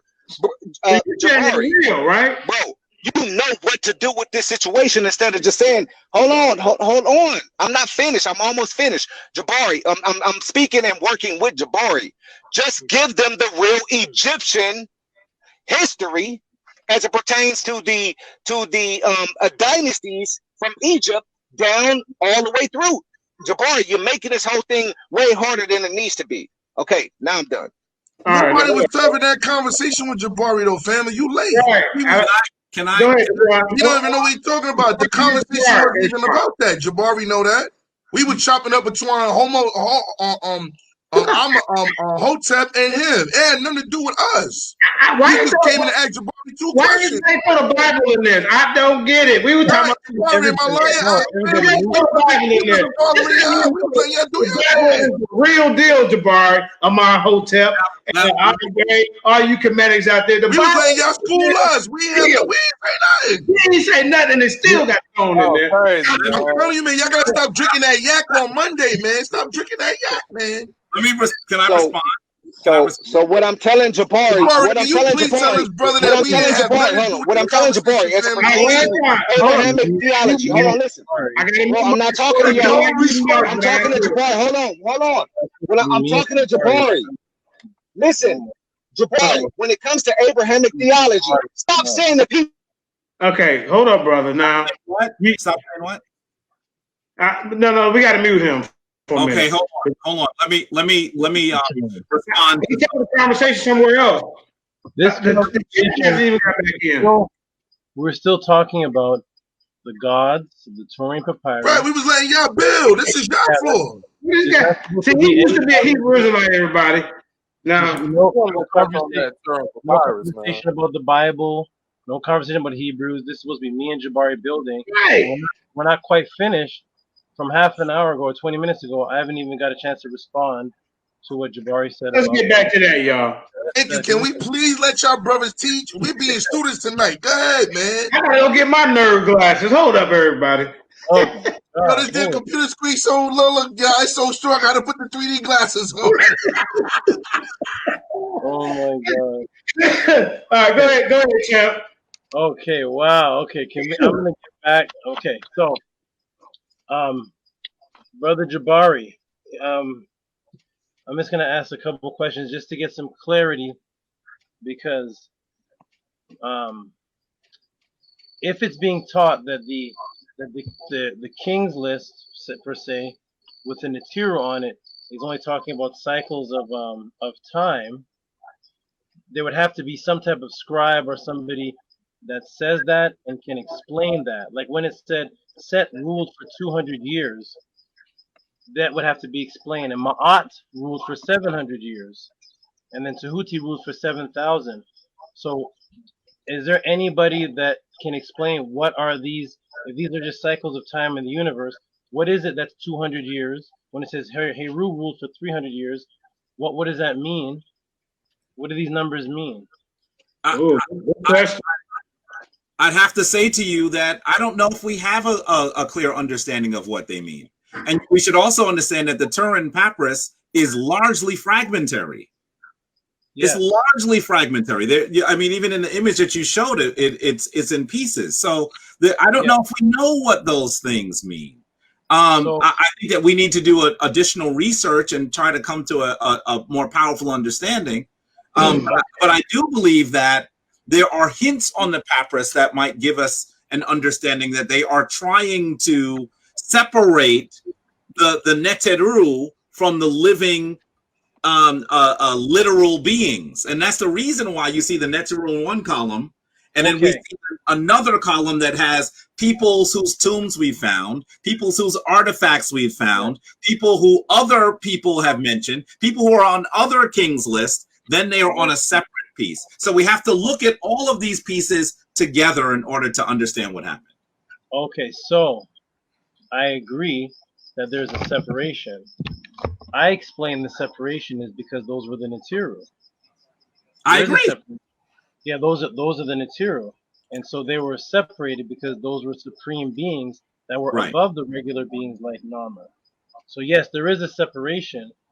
That separation does not hint towards the Neteru not being rulers. It just hints that there is a separation on that king's list, and it has sets of numbers, the same sets of numbers as it has for physical rulers. It's just a larger set of numbers, and nobody has explained to me what those numbers mean. But I want to especially when it comes to Ma'at. If Ma'at is the order of the principles of the universe, and it said Ma'at only ruled for 700 years, and then nowhere on the king's list does she get rulership again, that wouldn't make any sense to me for Ma'at to just be a symbol of the order of the universe. She only ruled for 700 years. After that 700 years, did Ma'at ever take rule again? According to the king's list, no. So I wouldn't say that because it doesn't make sense that the order of the universe only ruled for 700 years. I want to also say this. Wait a minute, that was a good statement. You need to elaborate on that one for a minute. Don't go away from that. Don't go nowhere. Jabari, don't let Jabari dance, man. Damn. Jabari, come on, Jabari. You're over there doing the Cupid shuffle. This guy's like hyenas. Hyenas in here. Wow. Come on, you can only do this, man. Come on, I want to hear this. Right, you're trying to be brothers, man. Let's go, man. Let's fight, man. Let's go. Get the big stuff. Let's go, man. You can argument on the Hebrews. Speaking of that, me and Captain Zara, not this Wednesday, but next Wednesday, part 2 of our debate. Lions Den. That's right. All right, go ahead. So let's see the monks from. Okay, so you we can agree. We can agree as both brothers of study Kemet, and even everybody in the room, that Ma'at did not just rule for 700 years. If it's just a principle and it says Ma'at rules for 700 years, would it make sense in Kemet for Ma'at to only have rulership for a period of 700 years, but there was no Ma'at ruling in the time of Khufu, Ramesses, Amenemhet? It just said she only ruled for 700 years. Can everybody hear me? I can hear you. Oh, okay. I don't know. Sometimes the computer screen is full, but now let's say one of our mates, Jabari, gets the you believe that the spirit or energy of these deities can come inside of us, and therefore we can be them, right? Like we can be an Asar, a woman can be an Aset, right? I think I would describe it a little differently, but essentially the same. I would say that the energies aren't coming inside of us. The energies are already us. But what Right, we're right. doing is we are tuning to a particular. I always use the word frequency because I think that most people understand that when you're looking at a radio dial or a television dial, that there are different numbers that bring in different information. It changes the lens a little bit. And so I would say that I am a Sar, I am a Heru, I am Ast, I am Maat. So that's the way. Some people are saying the same thing. I would just tweak it a little bit. Okay. So I would like to read a story from a Kemetic papyri, which has a woman saying that she's a set in the physical form. I'm going to. So we agree that if my lady gets the spirit of a set, then she is the embodiment of a set in the physical form. Is that correct? She is the frequency of a set during that time period. I think you could describe it that way. Okay. Because if your lady is physical, agree, man. And if she's invoking that that power, then yeah, you could say that she is a set in the physical form. Okay, good. I'm gonna do a screen share. I just want to go over some things because I want to get clarity on this. Hey, Jabari, this one of the Lions Den top Kemetic scholars you're running up on. I'm just letting you know. We're having an interesting dialogue. I'm not running up on nobody. Yeah, because y'all two ain't stopping yet. I'm just trying to instigate. You gotta come back and do your thing, man. You know how I do.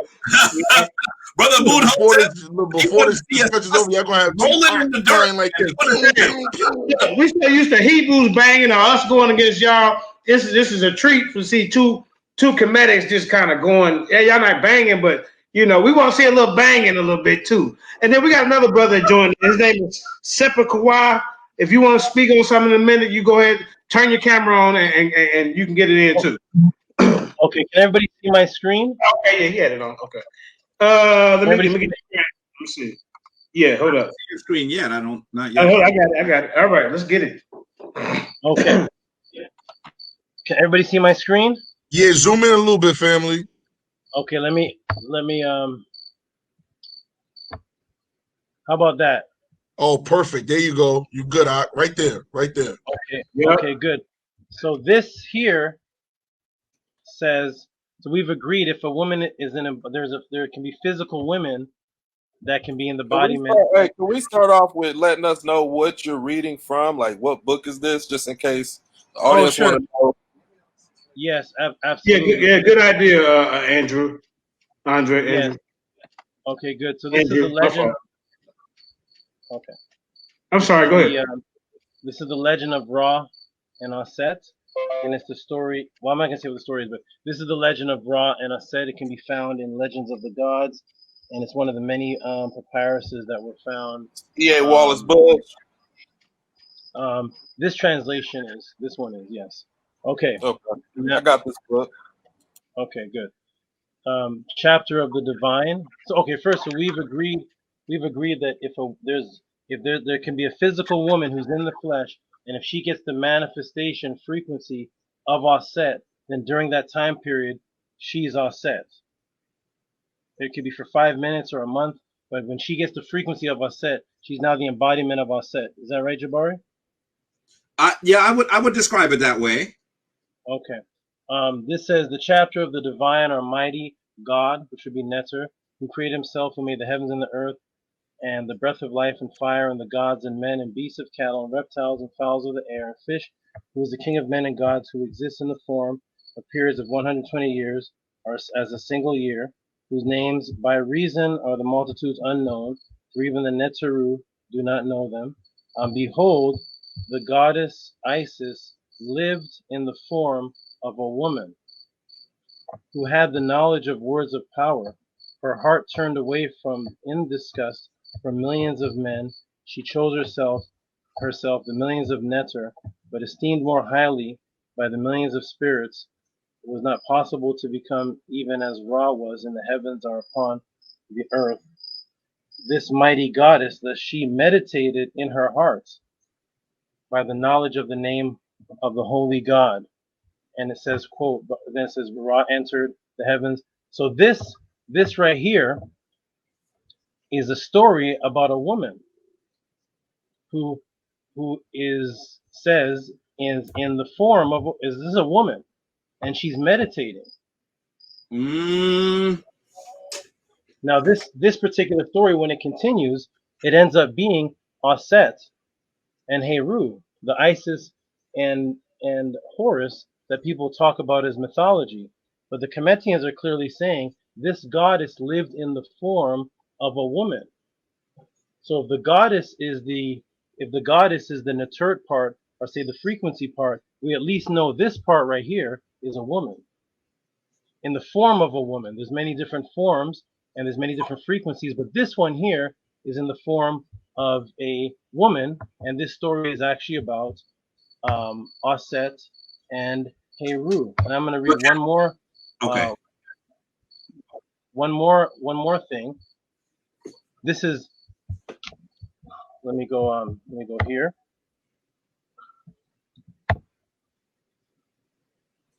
Okay.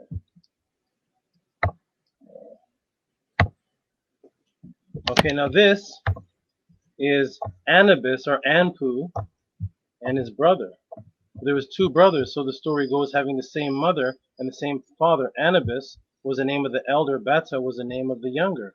Now for Anubis, Anpu, he possessed a house and a wife, and his younger brother was associated with him after the manner of the son. So it was that he, his eldest brother, who made clothes for him, while he, his youngest brother, followed behind his cattle in the fields. Since it was he who had to plow, it was he who reaped for him, and it was he who did for him every chore that was in the fields. Indeed, the younger brother was a perfect man.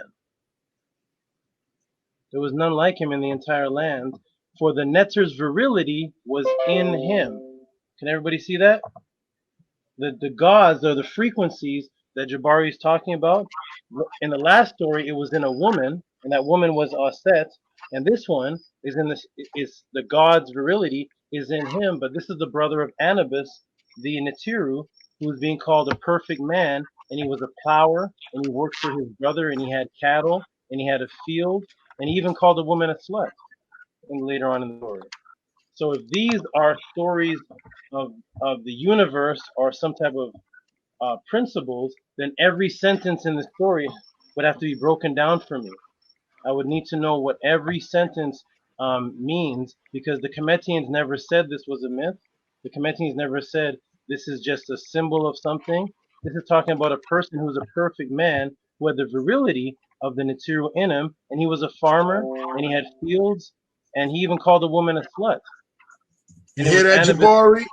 Anubis's brother. So I'm just going by what the Kemetians say, without me adding anything to it, any kind of opinion or any kind of explanation.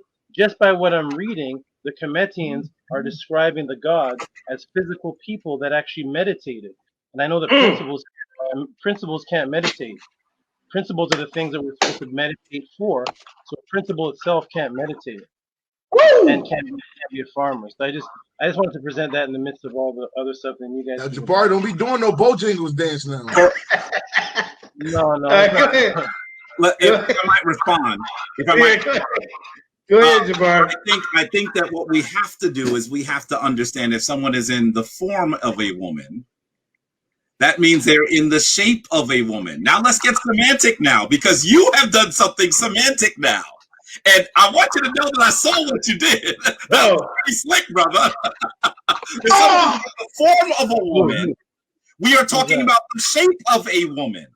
It didn't say a form of a woman and her name was Meri or her name was Susie. It said she was in the form of a woman.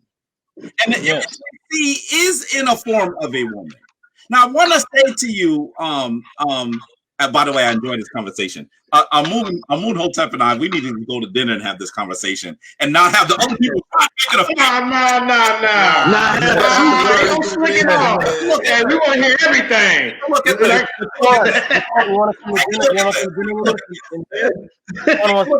Ain't no slicking off eating pig, feeding pork. We want take a look. You can manage.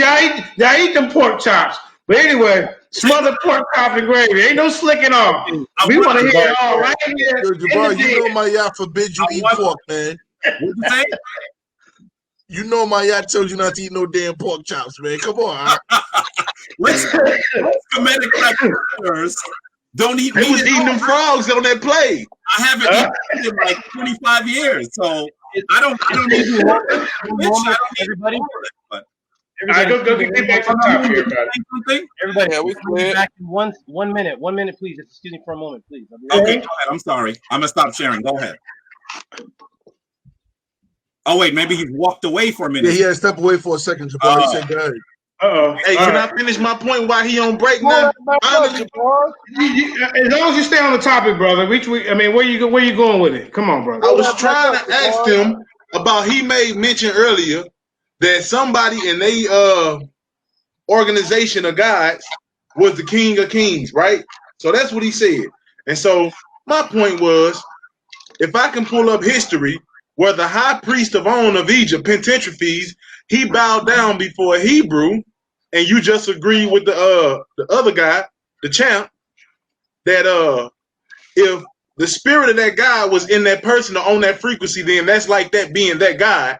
If the high priest of On, Pententrophes, if that guy who I'm talking about, a Hebrew, walked in his house and he prostrated himself before that Hebrew who was vibing on the Israel on the God of Israel frequency, would that be like that guy who used any guys in Egypt prostrating and submitting themselves before the Hebrews? Would that represent that the Egyptian God is not king of kings if he's bowing, rather prostrating himself before this other God?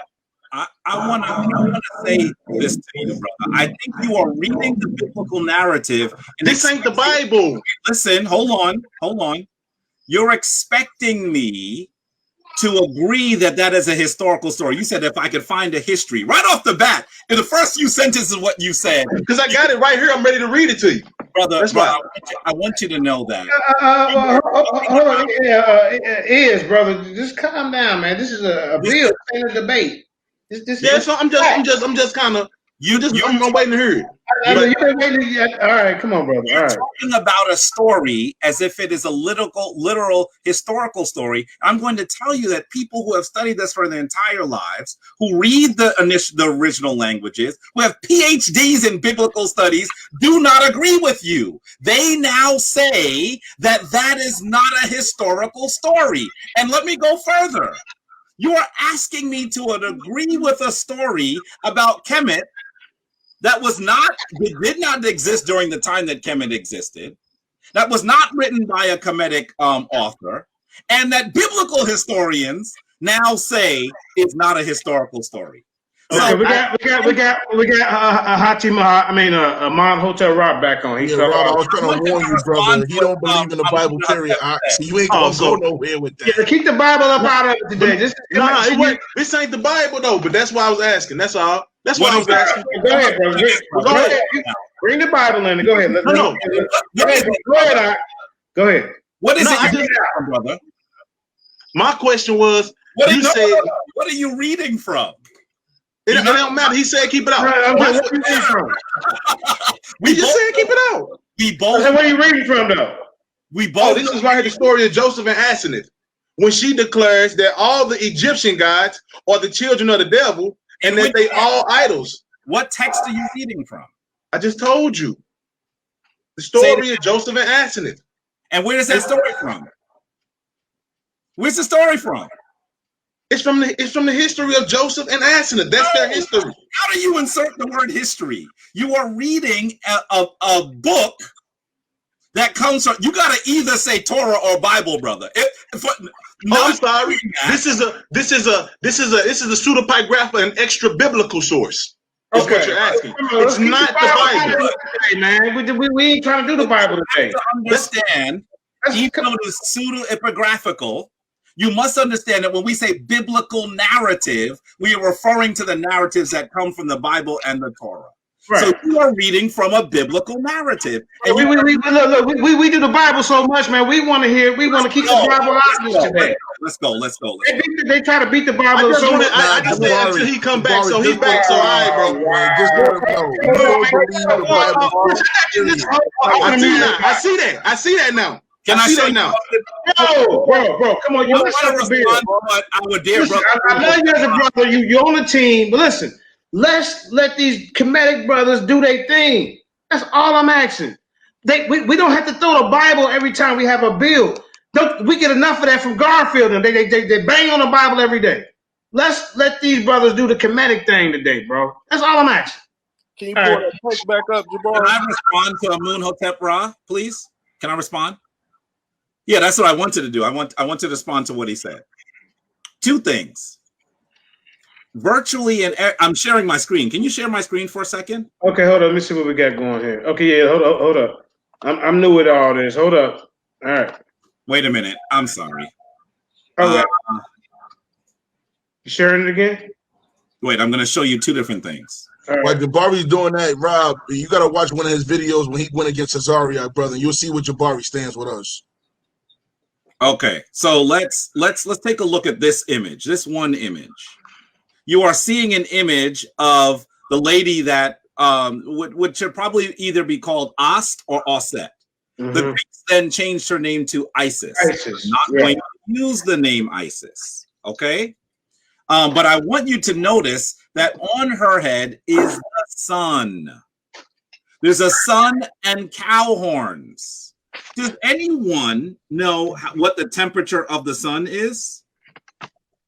Nah. How hot do you think it is? Man, too hot to even touch. I put it like that. The sun is believed to get to somewhere around 27 million. Yeah, I was going to tell you 27 million degrees Fahrenheit. You have to understand that when our Kemetic ancestors show you these symbols, they are being clear that they are symbols. Because what physical form can exist at 27 million degrees Fahrenheit? Let's go further. I want to show you one more thing. I'm going to show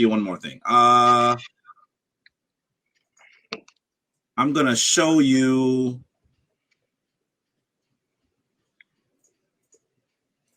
Here's one image.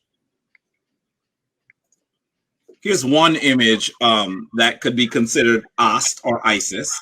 Does anyone know where her name is depicted? I know Khufu dedicated the Sphinx to Isis. Right? On the screen, you're actually going to see her name. It's the first column. Where? Where the snake is. With the snake here? Andrew? Here? Yes, words spoken by Maat. Wait, show your face, whoever that's speaking. So I need to know who. Okay, go ahead, brother. Hold on. Look here. I want you to see that here you are seeing the name of Ast. This is her name written here. She is the lady of the throne. You see the throne right here? Usually when we see depictions of the Neteru and depictions of literal historical people, particularly royalty, we see their names ringed in the Shen. Sometimes the French ended up calling this the cartouche. Cartouche is not the proper word. The proper word should be Shen. I think that in some ways what you are seeing is the fact that even the Kemetic people were making a distinction between the divine and a literal physical person. Their names are written differently. You actually even see the symbol here that tells you we are speaking about an intert. Right. So even Akhenaten was right. So you should know that they make the distinction as well. This is just in the way the language works. That you're telling me we're not talking about a human person, we're talking about an intert.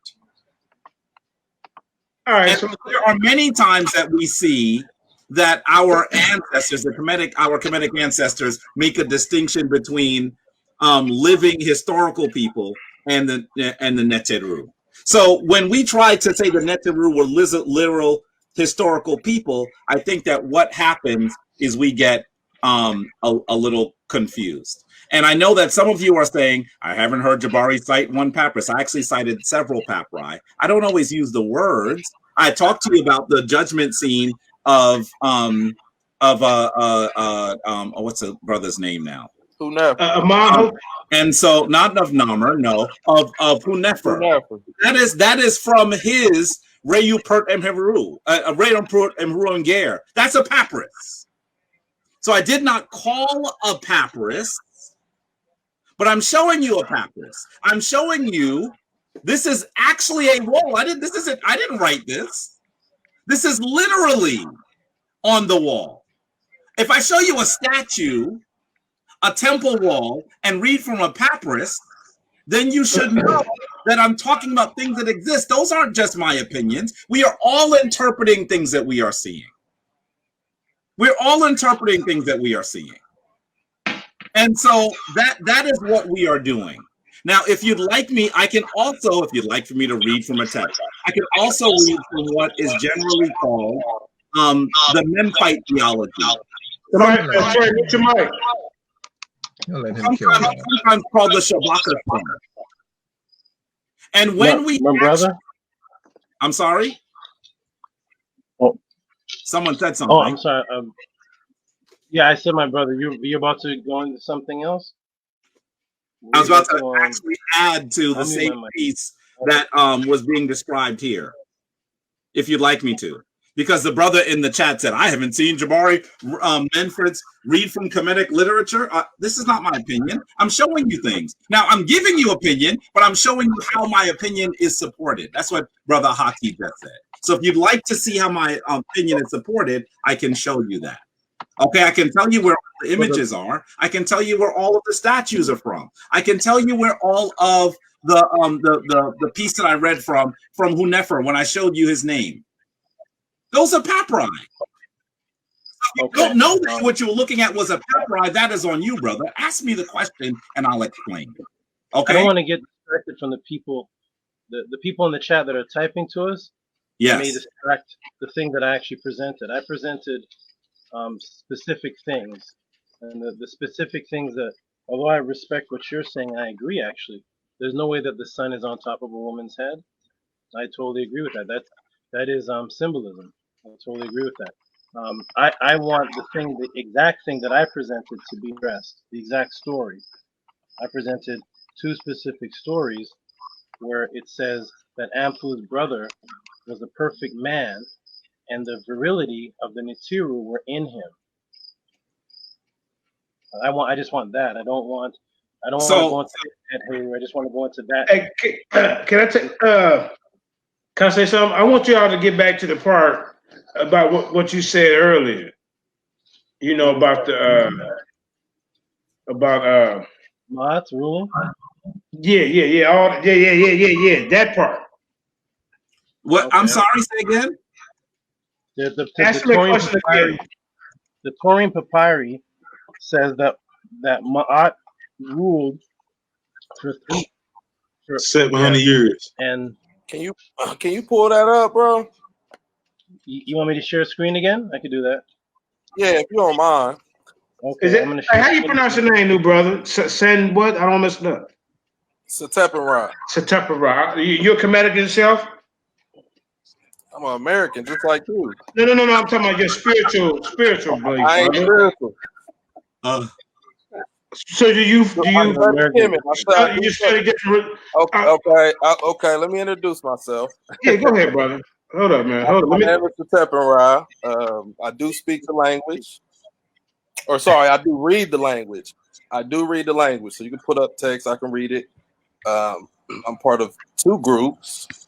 Seshu Maat Neteru, Kofi Ptah research team. Oh, okay, yeah. He got a new book out. Yeah. We got this publication. Yeah. I told him to come on here. Well studied, well versed. I'm just chilling. Now you believe in the West African stuff though, but we'll get to that in a minute. Go ahead, the champ. I'm sorry. Go ahead. There go your screen. Go ahead. Okay, is it? You guys see the screen? Yes, sir. Okay. All right. So here is Maat's ruling. Can you scroll up a little bit? Okay. And then Where let me it's, present. Okay. yeah, a little bit more, because I want you to read what the text says down there. First, my brother, I'm gonna you can read it. That's fine. I'm dealing directly with Jabari, and then after that, I can. Yeah, then we do questions. Yeah, let them two go ahead and sit Tefera. Welcome to the den, brother. Okay, so Maat is ruling a period of 700 years, and my question was, which is not my question now, but my question was, if Maat is the order of the universe, how can the time period, if it's only symbolic, how could the time period on the king's list have a limited amount of years? Because Ma'at is order, and the Kemetians live by Ma'at from Narmer all the way to Ptah Hotep, all the way to Ankh Sheshank under the Ptolemies, all were living under Ma'at. But this king's list here gives the time period of Ma'at of 700 years, and it's on the same king's list that all the other regular pharaohs are under. And there's been no explanation. That Jabari has said it looks like the columns are separated, and I agree. The thing is that I'm agreeing with Jabari. The columns are separated because these beings were supernatural beings. Yes, they're separate from the regular people. These are the ones that the regular people call upon. So yes, they are separated. These are the Neteru, so they're not on the same level of Khufu and Narmer. But to insert and the Kemetians make that clear that the Neteru are on a higher level. But to insert that the reason why they're separated is because they're not physical. That's us adding our words. And the Kemetians never. Like the Bible says, you can't add or take away. Go ahead, family. The Kemetians never said. But the thing I wanted to address that I actually addressed was actually never addressed, because the brother brought up images of Het Heru, which I agree is symbolic. But I'm talking about this right here with Anubis and his elder brother, because if anybody's going to tell me that this is symbolic, they need to walk me through what every sentence is symbolic of. So when it says Anubis was the name of the elder and Bata was the name of the younger, and as for Anubis, he possessed a house, I need to know, what is that house symbolize? He had a wife. What's the symbolic wife? He had a younger brother in the manner of the son, and the elder brother made clothes for him, followed behind the cattle of the fields. What are these symbolic cattle? Since it was he who had to plow, he who reaped for him, he who did every chore. Now we have chores, we have symbolic chores of the fields. Indeed, the younger brother was a perfect man. Can I respond? Let me respond to that, because you went away and then I ended up. Yeah, but hold on, Jabbar. I don't think he was done yet. Just give him 2 more minutes, then you can get it in. No, I know you're a little older. I'm 40 now. I'm probably the oldest guy on this panel. But us old guys got to write down our little responses. You know what I'm saying? So let him go ahead and get about 2 more minutes, then you can jump in, Jabbar. I promise. When we read stories in Kemet, say the Inventory Stellar of Khufu, say the stories of Narmer. Now somebody could say, well, nobody's found Narmer's body. That's correct. But when we read those stories, we don't say, oh, this is symbolic. When we read the stories of people in Kemet, we're reading stories of people. And the Kemetians wrote this, and they never said that this was a myth. The Kemetians never had that concept. They never said, hey, this is a story of Anubis and his brother. He's a perfect man, but this story really isn't real. We're the ones inserting that because of Eusebius, because Christianity started inserting that. The Kemetians never said that. And if this is symbolic, what does it mean there was none like him on the earth, for the Neter's virility was in him? So now we have a symbol. That would mean that we have a principle inside of a principle. We have a perfect man who's being separate from and the Neter's virility was in him. And this is exactly what when Jabari was describing, that we as people can vibrate on the frequency of the Neter, and then the Neter's energy can be in us. And I agree. But this here is saying that, but it's talking about Anubis and his brother. So it can't be principle. It can't be principles. I mean, the virility of the principle is in the principle. Bring it out, champ. I need this story when it talks about his house and taking care of his younger brother, and then over here, and I'll end off with this. I'll end off with this right over here. This is the Cometians describing. This is the same story here, and it says the youth, which is the younger brother, became. Now here's the symbolism. Became like an upper Egyptian panther in harsh rage. So the Cometians are making it very clear that this is a person, and now they're using symbolism. Now they're saying, hey, when you say a being, that's not a person, but a being, right? A being. Yeah, this is a being. Yeah. We're not going to say a Homo sapien like us. We're going to say a walking being who is a perfect man, and the energy of the Neter's inside of him, but he becomes angry. He becomes harsh and rage like a panther. So now the panther is the symbolism. So you can't have a principle inside of a principle with a panther that's the symbolism of a principle. Like what we have to choose what's going on here. He's a perfect man, it's saying it clearly. He's a perfect man. The Neter, the virility of the Neter's inside of him, and now he's becoming angry and rage because of the fact that his brother's wife wanted to sleep with him. So here is now that part of the story where it says right here, carry your spear. It was on account of a sexually exhausted slut. He fetched a reed knife. So now he's angry and he's talking about a woman as a slut. This doesn't sound like principles. This is a story of a person who was a farmer. He was a younger brother. He was trying to take care of his big brother. The big brother's wife was trying to sleep with him. He got angry like a panther, and then he called the woman a slut. This sounds like stuff I see on Crenshaw.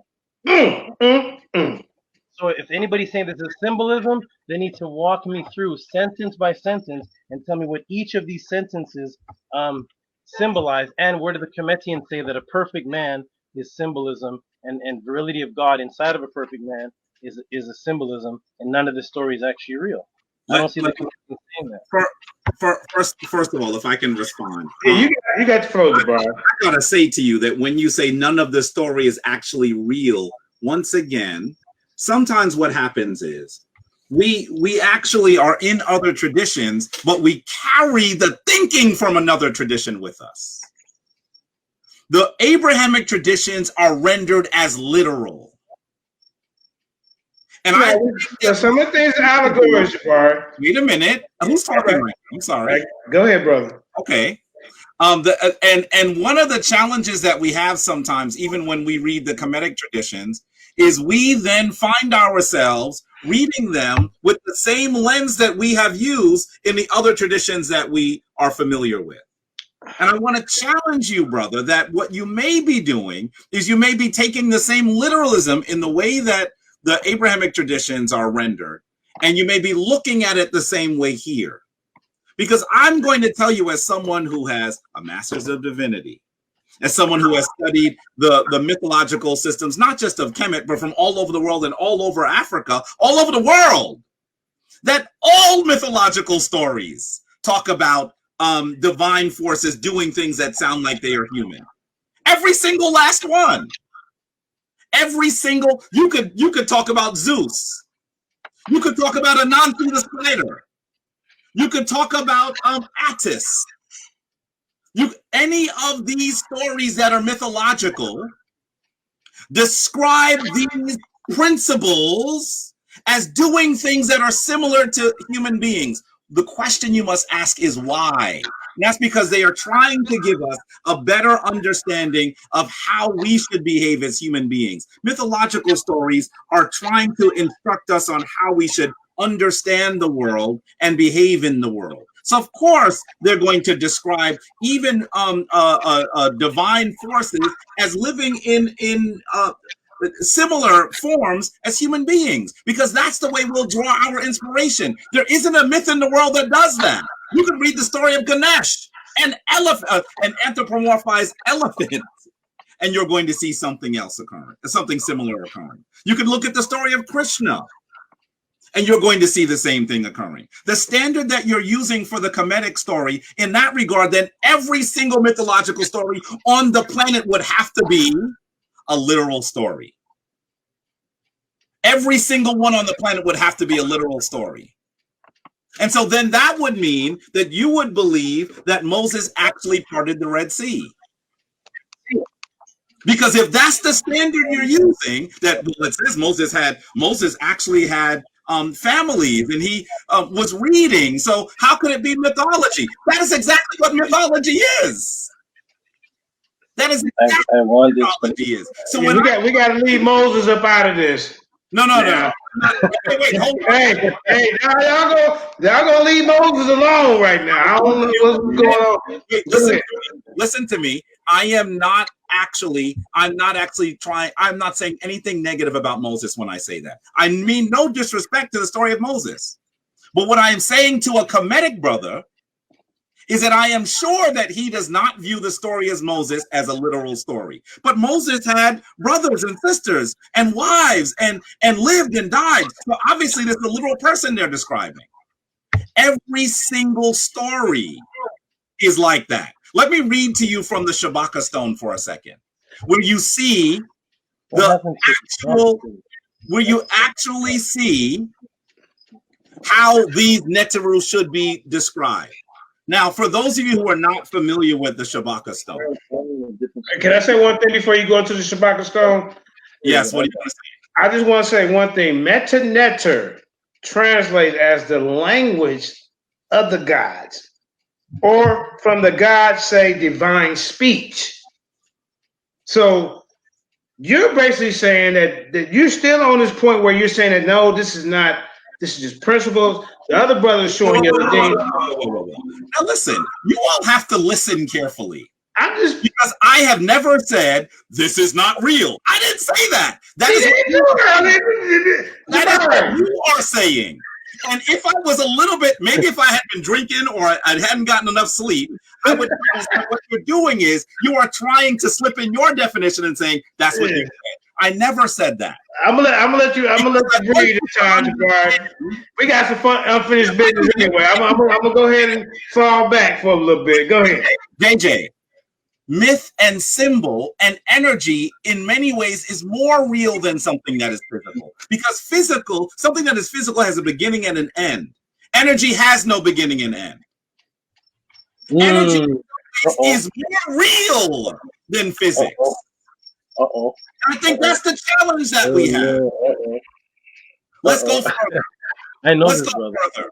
And so if you're going to look at it that way, then you're going to actually say that every mythological story on the planet is a literal story. When you talk about a Nancy the spider, that means that there was literally a spider that was that used trickery to get things forward. We know that this is exactly how myth is written. So what I'm saying is, wait. Hold on. Okay, go ahead. From a text. All right, go ahead, brother. Okay, because I want you to understand what I am saying. And brother Ahati, if you're going to be disrespectful, I think you should leave. What Ahati? Where you at? I'm looking at the private chat. Oh, it's a private. Can't nobody see the private chat? What you to understand is this. Hold on, let me finish. let me finish. What I want you to understand is I was asked my opinion and I am giving my opinion. But what I am doing is I am actually showing you sources. I showed you that we see Os with the sun on her head. I didn't make that up. That's not my opinion. Os does have the sun on her head. I'm showing you an image of Os in a temple. I can tell you what temple it is and what it was made in. But if I do that, this is going to be a lecture that lasts 2 hours. Let me. We'll come back and do that next time. And I also was showing to you where Hunefer's name is then written as Asar Hunefer. That is in a text. If you don't know I'm speaking to a text, then you need to ask me. And then what you probably should do is join my class on ancient chemistry. Oh, wow. He told you to get up out of his feet. You're not dramatic war. 2020 in the line of 10. You're not understanding the sources. Let me read a little bit further for you. Let me read you a little further for you. Here goes. I'm going to share my screen.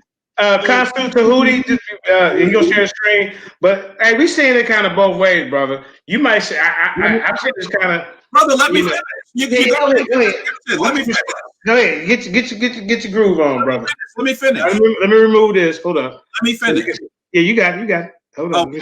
You are looking at the Shabaka stone. It is actually the Cushitic king. Some people say Nubian. Nubia is probably not a word that was used. A Cushitic king, a king of Kush, that comes forward with his brother and his family to put Kemet back into order. I'm really making a long story short, okay, because I want to get to what is written on the stone. Okay, go ahead. He says that he finds several papyri that are worm-eaten, and because they are in poor condition, what he does is he has them chiseled into stone. This stone is actually in the British Museum, and it dates around 25th dynasty, but even people who study the language actually argue that the papyri are probably from the Old Kingdom, much earlier. If you're not familiar with the stone, I also want you to know, here's a line drawing of some of the translations on the stone, because you might not have been able to see that in the picture. If you're unfamiliar with it, you would not have actually understood that there is writing on the stone. Now, what I want to do is read some of the writing. Now, I'm going to read to you from an English translation. We do not have the time to actually translate it ourselves for you. And I'm going to say to you, for those of you who know me, you should know I read the Kemetic language, but it's not my expertise. Your wife is that are with me that are far more talented. Right. You say your wife is the one who's the expert at reading it, right? I read in a very basic, maybe a little bit beyond basic form, right? Right. And I know brother on the platform here can even read it probably faster and more accurately than me. This is not what this debate is for. This discussion is for. It's discussion. I'm going to read from an English translation here. Okay, this comes from line 53 to 61. Mm-hmm. Okay. Hold on a second. Maybe I should read a little bit earlier too. And Jabari. Yes. I don't want to let you get up out of here without explaining about Horus himself. We got to get on that topic here in a minute. There's a lot of you have to tell me exactly what. Anyway, okay. Yeah. Okay, so look at this. This comes from lines 53 to 61. I hope you can see this clearly. I'll make it a little larger. Yeah, make it a little larger, family. It says, there comes into being in the heart. Comes into being. We're talking about creating. In the heart. There comes into being by the tongue as the image of Aten. Ptah is the very great, who gives life to all of the Neteru and their souls, their spirits. Lo, through this heart and by his tongue. Heru comes into being in him. Now, wait a minute. Now we're seeing that Heru comes into being in who? In Ptah. So you're seeing one Neteru, one Neter, that is coming into being in another Neter. They merge into gods. We are not, one is coming from the other. We are not talking about literal, historical people. We're talking about how these energies exist. Let's continue. Tehuti, or Thoth, came into being in him as Ptah. Now, wait a minute. Now Tehuti is also Ptah. Tehuti, first Heru was Ptah. Now Tehuti is Ptah. Life power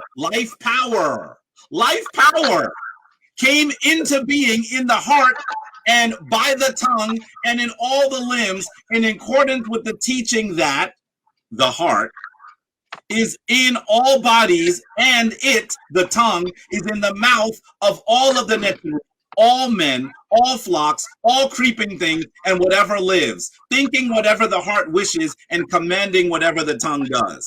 His Ptah's Ennead, by the Ennead are the 8 divine forces, by the way, is before him as heart, authoritative utterance, teeth, semen, lips, and hands of Aten.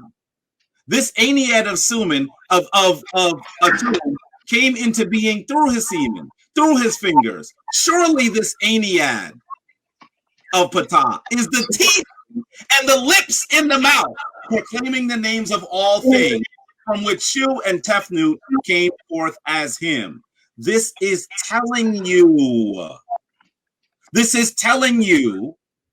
that these Neteru are the teeth, the authoritative utterance, the lips, the hands, the semen, which is supposed to be the seed of a moon.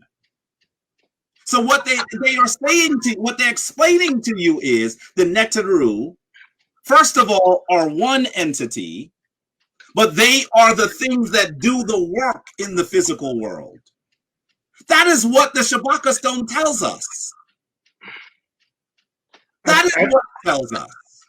I think the brother froze up. It even goes further to tell us that human beings are actually the tears of Ptah. And so this is what we have to understand. The Shabaka stone tells us this is the creation story of the city known as Mennefer, that the Greeks later called Memphis. And it's explaining to us that the Neteru come forward as the authoritative utterance. What's an authoritative utterance? It means when you speak, something is created. They are the authoritative utterance of Ptah. They are already telling you they are not literal physical beings. They are the creative energy. Now, I know some of you think that when I say that they are creative energy, you're going to say, they're saying they were just symbols. First of all, I would never use the word just, because symbols are more powerful than physical form. Energy is more powerful than physical form. That is what you have to understand here. And so when you read a story that says that the Neteru are doing things that sound like they're humans, that they have brothers and sisters and children, of course you're going to see those stories, because in many ways, the wisest among our African ancestors are trying to tell us how to live divinely. If they described a divine being that had no interaction that sound anything like our lives, then how would we relate them to our lives ourselves? They have to actually situate them into stories that they are saying. That's the way that myth works. And so I want us to be very clear about this as we go forward. Jabari, I see I'm going to have to get you. 7,000 going to have to get you, man, because the champion fell off. 7,000 going to have to get you. Now, I need some question and answers. I need some question and answers now. If you'd like to answer some questions, it's 11:30. We don't have Let's do some question and answers, Jabari. Come on, man. Because it's getting late. Now, I just want to read something real quick. It said the ancient Kemetits understood that their gods have prevailed over the forces of chaos. What are you reading, first of all?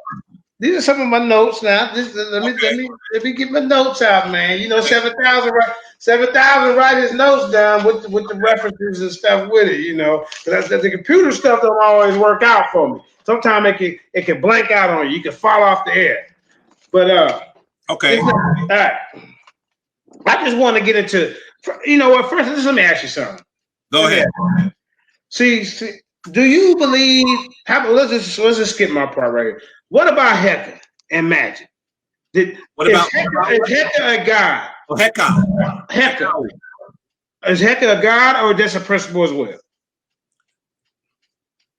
Yeah, come on. Or just a principle as well.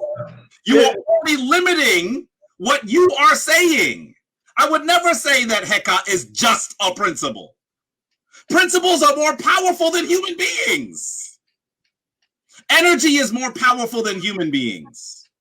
You are not going to hear me say, this is just a principle. I'm not going to say that. Okay. Well, let me just read a little something for you. What say about Heka, really quickly.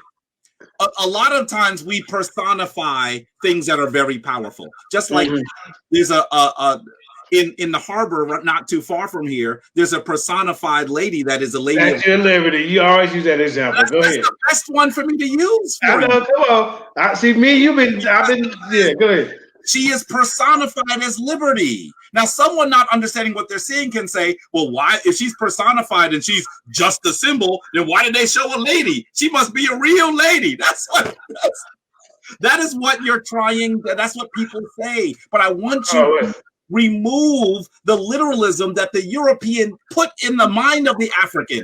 Discard it. That is what the European did to us.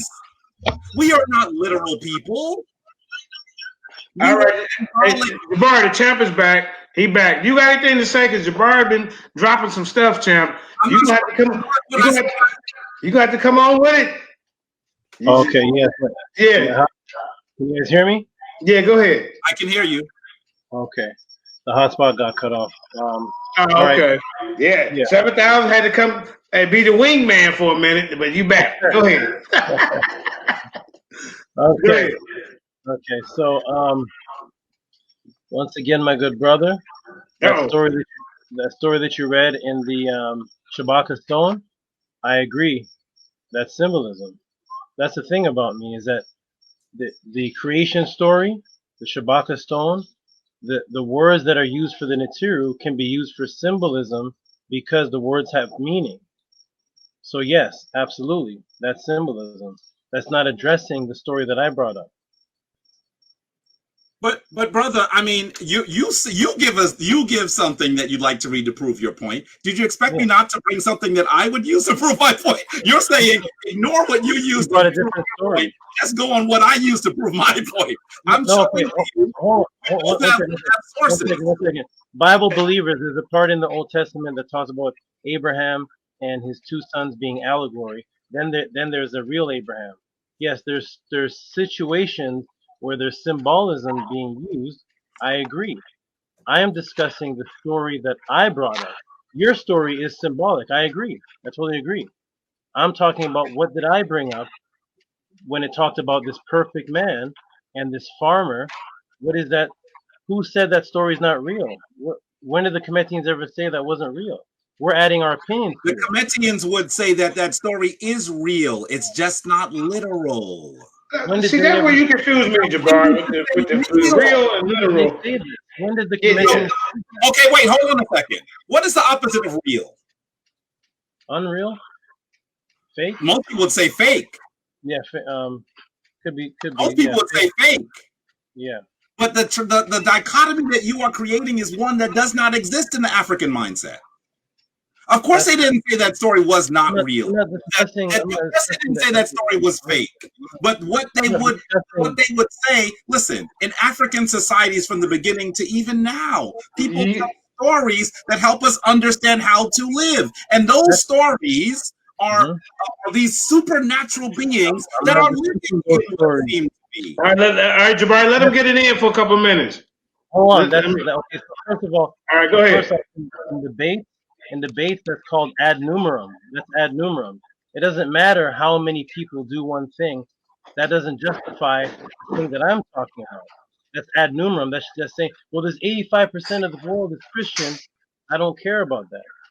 I don't care if 90% of Africans do something. That's ad antiquism. I don't care about that. I brought up a story about a man who was a farmer who had a brother. And the Cometians are telling this story and saying he's a perfect man. The Cometians say he's a perfect man. That's what the Cometians say. You'll notice that in my explanation, I don't have much of a breakdown because I just let the Cometians talk. When it talks about Ptah and him forming things out of sound and mouth and heart and all of that, yes, that is a story of symbolism. It's pretty clear. When it talks about a person who's called a perfect man and he's having a dispute with another man's wife, and he's calling her a slut. Where did the Cometians ever say that this story is not real? Where did they say that? We're adding that. Did they say that? Did they say that when it talks about this man who's a farmer and he's taking care of cattle? What makes this story what makes this particular story more unreal than a story about Khufu or anybody else? I never said that it was unreal. I'm talking about physical beings. What makes this story non-physical beings more than any story of any other question? How was Anpu? You're talking about Anpu, right? Anpu and his brother Ba'at. Can you show us a picture of Anpu? No, Why not? because the only images of Anpu are images of him that cater to the afterlife, which is a symbolic do what? image. Can you hear me? The only images that they have is him in the afterlife. That's what he said. Yeah. What does that mean? What do you mean that they're only pictures that cater him in afterlife? Why would you say that? Because his name itself means to stink. That's what his name means, because of his job in the afterlife, because of a job symbolic of a mortician in the afterlife. That's the image of Anpu that we see in the images, are images in the Pur Emharu, are images in the afterlife. Those are the images of Anpu. And yes, that is symbolic of the afterlife. I can say something is symbolic in a particular context, and I can say something is not symbolic if the Cometians are telling me he's a perfect man. They Okay, say hold that. on. Hold on. Not me. All right. I know you don't want to. There's a reason why you didn't want to show Anpu. That's because this is Anpu. Take a look at Anpu, family. Please show the screen. This is Anpu. He is a jackal-headed deity. Yeah, that's right. For symbolism, So I agree. I think that what Amun-Hotep Ra is trying to say is that this is a literal person. No. How many of you would agree that this is a literal person, a human being with a jackal on his head? Excuse me. JJ 7000 will agree that some of these guys walk the earth. Some of these fallen angels came down and slept with animals, and they created all these different beings and stuff. Hold up. Listen. Now, I'm gonna go on the record and agree that some of this stuff is real. Now, you asked the question, do you want me to stay out of this, or do you want the word from 7,000? Let him talk. Let him talk. Let him talk. Everybody. Let him talk. All right, go ahead. All right, go ahead. The story of Anpu describes his brother as having the rage. It said he transformed into the rage of a harsh panther because he was angry at the woman. So if you draw a man part panther, that is a symbolism. And I understand Jesus in the Bible is called a lamb. Was he an actual lamb? No, he wasn't an actual lamb, but they have Jesus as a symbol of a dove. Was Jesus an actual bird? No, that's symbolism. But if you ask a Christian, was there an actual Jesus? Now, whether there was or not, I'm just talking about what the Christians say. Because I'm not here to attack the Bible. I'm not here today to attack the Bible or Christianity. I want to stay on point. There's Christopher Columbus, Cologne or Columbus, the dove. But there are symbols of people. People you call yourself, you sly fox. That's a sly fox, you dirty dog. We use these symbols and we call people dogs, bitches, all kind of things. That person isn't a literal dog. That person is not a literal sly fox, but we say these things, but the person that we're calling a sly fox is a physical being. We say, yeah, guy's a sly fox, man, he's you dirty dog. We don't actually mean he's an actual dog. That's symbolism. But is there a guy named Gary who may be a dirty dog? Can I? Yes. Here's the challenge, though. What I'm saying? He's called. The Cometians call this person a perfect man. I want to address that. Let's talk about this perfect man, Jabari. What is the perfect man here? I want you to understand, as much as I can, that what we are actually describing is how we should live. That's what myth does. It describes our fundamental nature. It describes our position in the universe. It describes how we should behave. And so in myth, we will always see mythological characters behaving like human beings. And you are saying that there are times that we can use alliteration to describe literal, physical, historical people. Of course we can. But I want you to also understand that we also describe mythological individuals as being similar to human beings. In every mythological system on the planet, you will see that. Are you suggesting, and I know you said that that I'm using ad numerum, by the way, that's not what ad numerum is. Ad numerum is that if all the people agree, then it must be so. That is not what I am saying. What I am trying to do, I'm trying to show you. No, wait, that's not what I'm doing. I'm not using an ad numerum approach. What I am doing is I am saying that when you look at African traditions, there are similarities. And when you look at all the similarities, it will give us an understanding of one because the others like it have similar things that occur. That is what I am doing. That's what I'm doing. And I think we see that in myth all over the world, that there are some things that are similar. Brother. And as we see, wait, let me finish. Jabari, let me finish. And as we see things that are similar, sometimes it helps us to understand some of the things that are similar. Because if it occurs in different places, then we can say if it occurs in all those places, maybe the other stories will inform us on how to understand what we're reading. Now, I think, honestly, there was a reason why you didn't want to show Anpu. And the reason why you want to show Anpu is always depicted as a jackal-headed deity. Always. And I think that it is absolutely evident.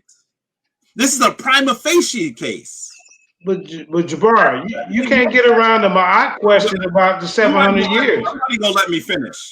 Somebody gonna let me finish. You've been getting time, fam. Go ahead. You cannot interrupt constantly and then say you don't understand what I'm saying. All right, go ahead, brother. I'm gonna leave you alone. It's because you're interrupting. All right, go ahead, fam. Because you're interrupting. Now, I know that our brother wants me to explain exactly what's happening in the story that he is reading.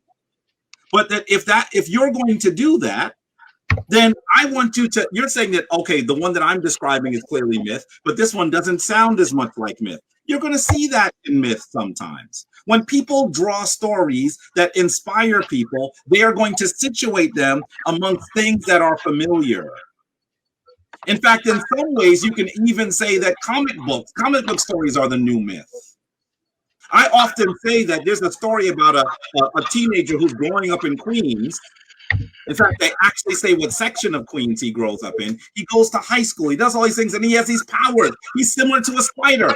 Simply because we can say he grew up in Queens, which is a real place, doesn't mean that he is a literal entity. Stories are situated in similar circumstances so that we're able to see those people as ourselves. Because if you believe that simply because they say he lived in Queens and he had parents who died and an aunt, that he must be real, then guess what? I grew up in Queens and my father died. Maybe I'm Spider-Man. Maybe I'm Peter Parker. No one would say that. Because you have to understand that when stories are written, they are using things that are similar to us for us to understand. All right, can we get to the question? Wait, one final statement. If you say a perfect man, you are making a very clear commentary. That doesn't mean that he's a human being. You say he's a perfect man. Has anyone met a perfect man? Who's met a perfect man? This is symbolism. There is no perfect man. Okay. By itself, you must understand that they are trying to tell a mythological story. There is no perfect man. Jabari? Yes. You've used the word myth around 19 times in this conversation. I'm sure I used it more than that. All right, Jabari, let him get it in now. In full conversation, absolutely. Recently, about 19 times to verify your point of view, to verify what you're trying to say. Is there a meta word for the word myth? Is there a meta word for the word myth? Yeah, I want to know if myth is a translation of an actual concept that the Kemetians had, where there was a word. Because how do we explain this just using, say, a meta word? Did the Kemetians have a word for myth? I'm also not aware of. I mean, there are many words that don't translate well from language to language. The word myth actually comes from Greek. From truth, right? The word myth. And I think that when we describe myth, we are describing not things that are false, but that are fundamental truths. There are many words that actually there are myth all over the world. I don't think you're going to find myth in the Hindu tradition, but there's clearly myth there. You're not going to find the word myth in the Native American tradition. There's clearly myth there. You're not going to find myth in the West African tradition. I'm just asking straightforward. Because you can't find the word that is myth doesn't mean that myth doesn't occur. A straightforward question. Whites have this word that they want to throw over all other cultures that were not biblical. Anything that did not fit into the Bible was called a myth. If it was a creation story, see, when you ask a Christian about the creation story, they'll say this is the creation story of God. They'll never call it a myth. But once you bring up the Enuma Elish or the Atra Hassis or the Kemetic story, they'll say, oh, that's the Kemetic myth. Oh, that's the Sumerian myth. Oh, that's the Hindu myth. But when it comes to Christianity, the Christians don't call their own story a myth, but people call other stories a myth. Now we're using this concept to say that anything that doesn't fall into our comprehension has to be a myth. Yes, the story that you read has a lot of symbolisms. I am discussing what is the story that I read and where did the Kemetians specify that this story was not real when they're telling a story. They're not saying that this is a story they're telling a story about Ampu and his brother and a problem that he had with a female and a fight that broke out. They're just telling a story. You're calling it what the Europeans did when they went over there. When they went over to the motherland and saw our stories and it didn't comport with their Bible, they said, oh, the Egyptian myths of Osiris, the Egyptian myths of such and such, and everything became a myth. But the Kemetians never described this one. I agree that there's a lot of African stories that are myths, and there's a lot of European stories that are myths, and there's a lot of Hindu stories that are myths. But there's also a lot of African stories that are talking about real people, and a lot of Hindu stories that are talking about real people, and a lot of ancient British stories that are talking about real people. Why are we going? Hold up, Jabari. Give me one more minute, family. We're going in and we're saying, oh, this one's not real. This one's not real. I want to show something on the screen, please. All right, go ahead and share your screen. No. Okay, I want to say something on the screen because this is who started this. This is who started the papyrus of Taurine wasn't true. His name is Eusebius, and he acknowledges that he's the one that started it. Can everybody see my screen though?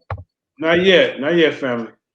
Okay, let me know. Probably can't see it. And then it's almost hitting the 3 hours, so I want to get at least a little bit of question from the people on the panel. You know, because we got to wrap it up here shortly because it's almost hitting 3 hours. Okay. How many of you guys can see my screen? I don't know if you can't see it, family. Can't see it. Oh, let me see. I'll click it. Oh, I gotta do it. Share screen. Okay, there you go. Oh, yeah, you're not sharing the screen. I mean, how he was? Oh, there you go. Okay. You know, I'm new at this now. Can you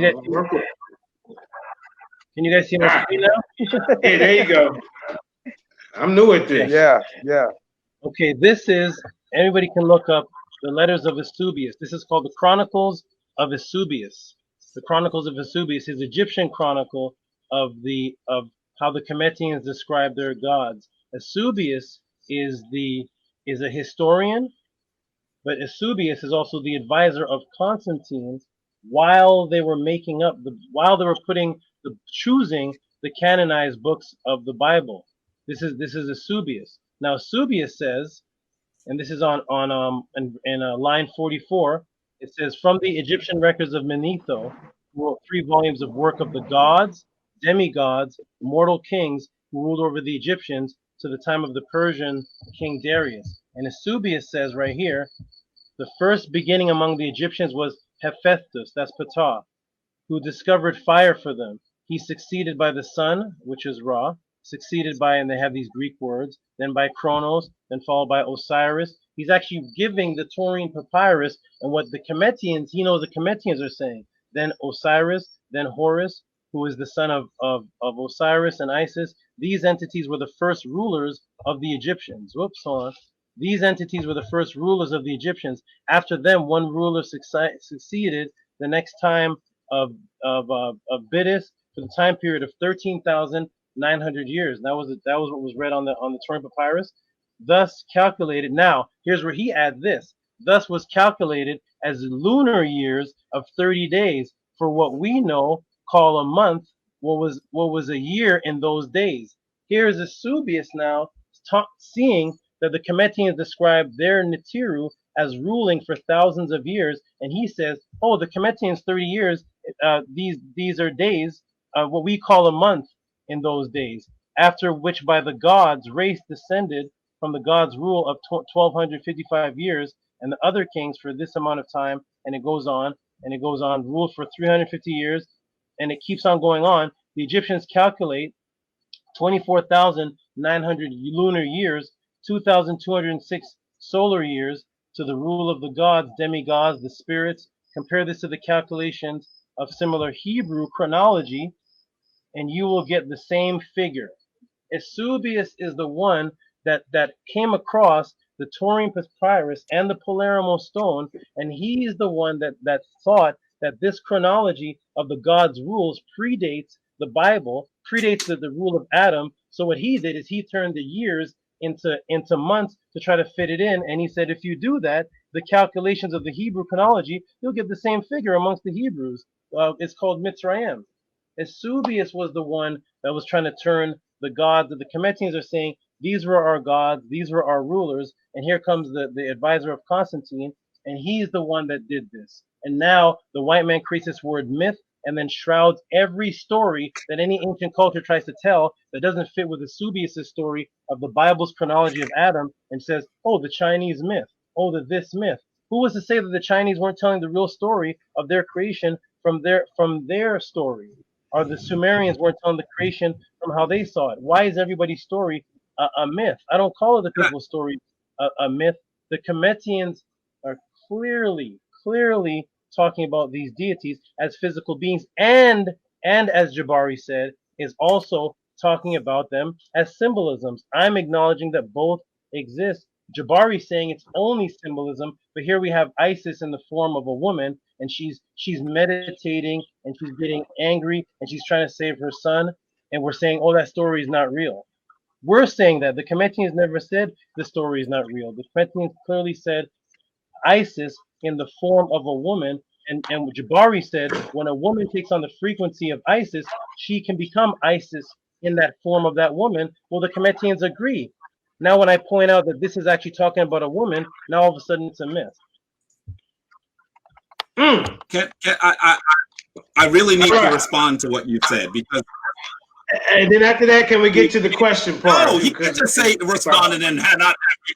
No, I said after that, Jabari. I said after that, brother. First of all, I want you to be really clear that what you've said, much of what you said is just simply incorrect. You started this assertion by saying that Christians. I'd like to share my screen, please. Could you share my screen? Yeah. Let me know. Yeah. I think that you started with the assertion by saying that Christians don't describe their stories as myth.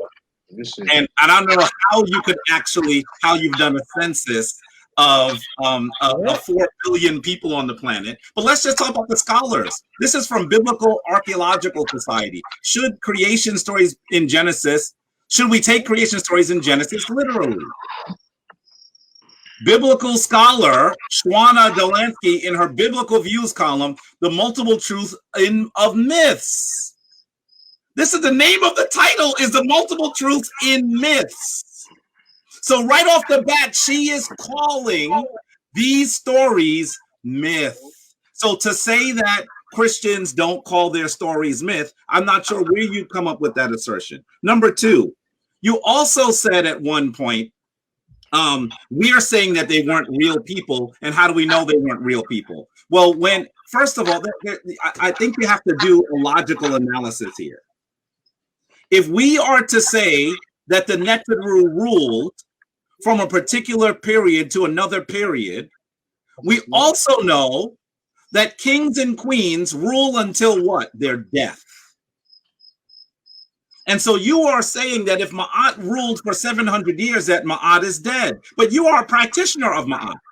I never said Maat is dead, how are you a practitioner of something? I never said they died. When you render, I'm sorry? He never said that, bro. I never said any of them died. I never said any of them died. So when we see a reign of a king and queen, when does that reign end? The Homo sapien king and queens, yes, they die, yes. Homo sapien king, brother, come on now. Now you're playing semantics. If you want them to be real people, as you like to use the word real, I would not use the word real. If you'd like to use the word real, I would say literal historical people. Then you can't use the rules when you want to and then just violate them when you don't. I never If you're said that. I never said they were Homo sapiens. Finish, brother. You cannot do that. If you're saying that, then you are also saying that Tehuti lives for over 7,000 years. Yes.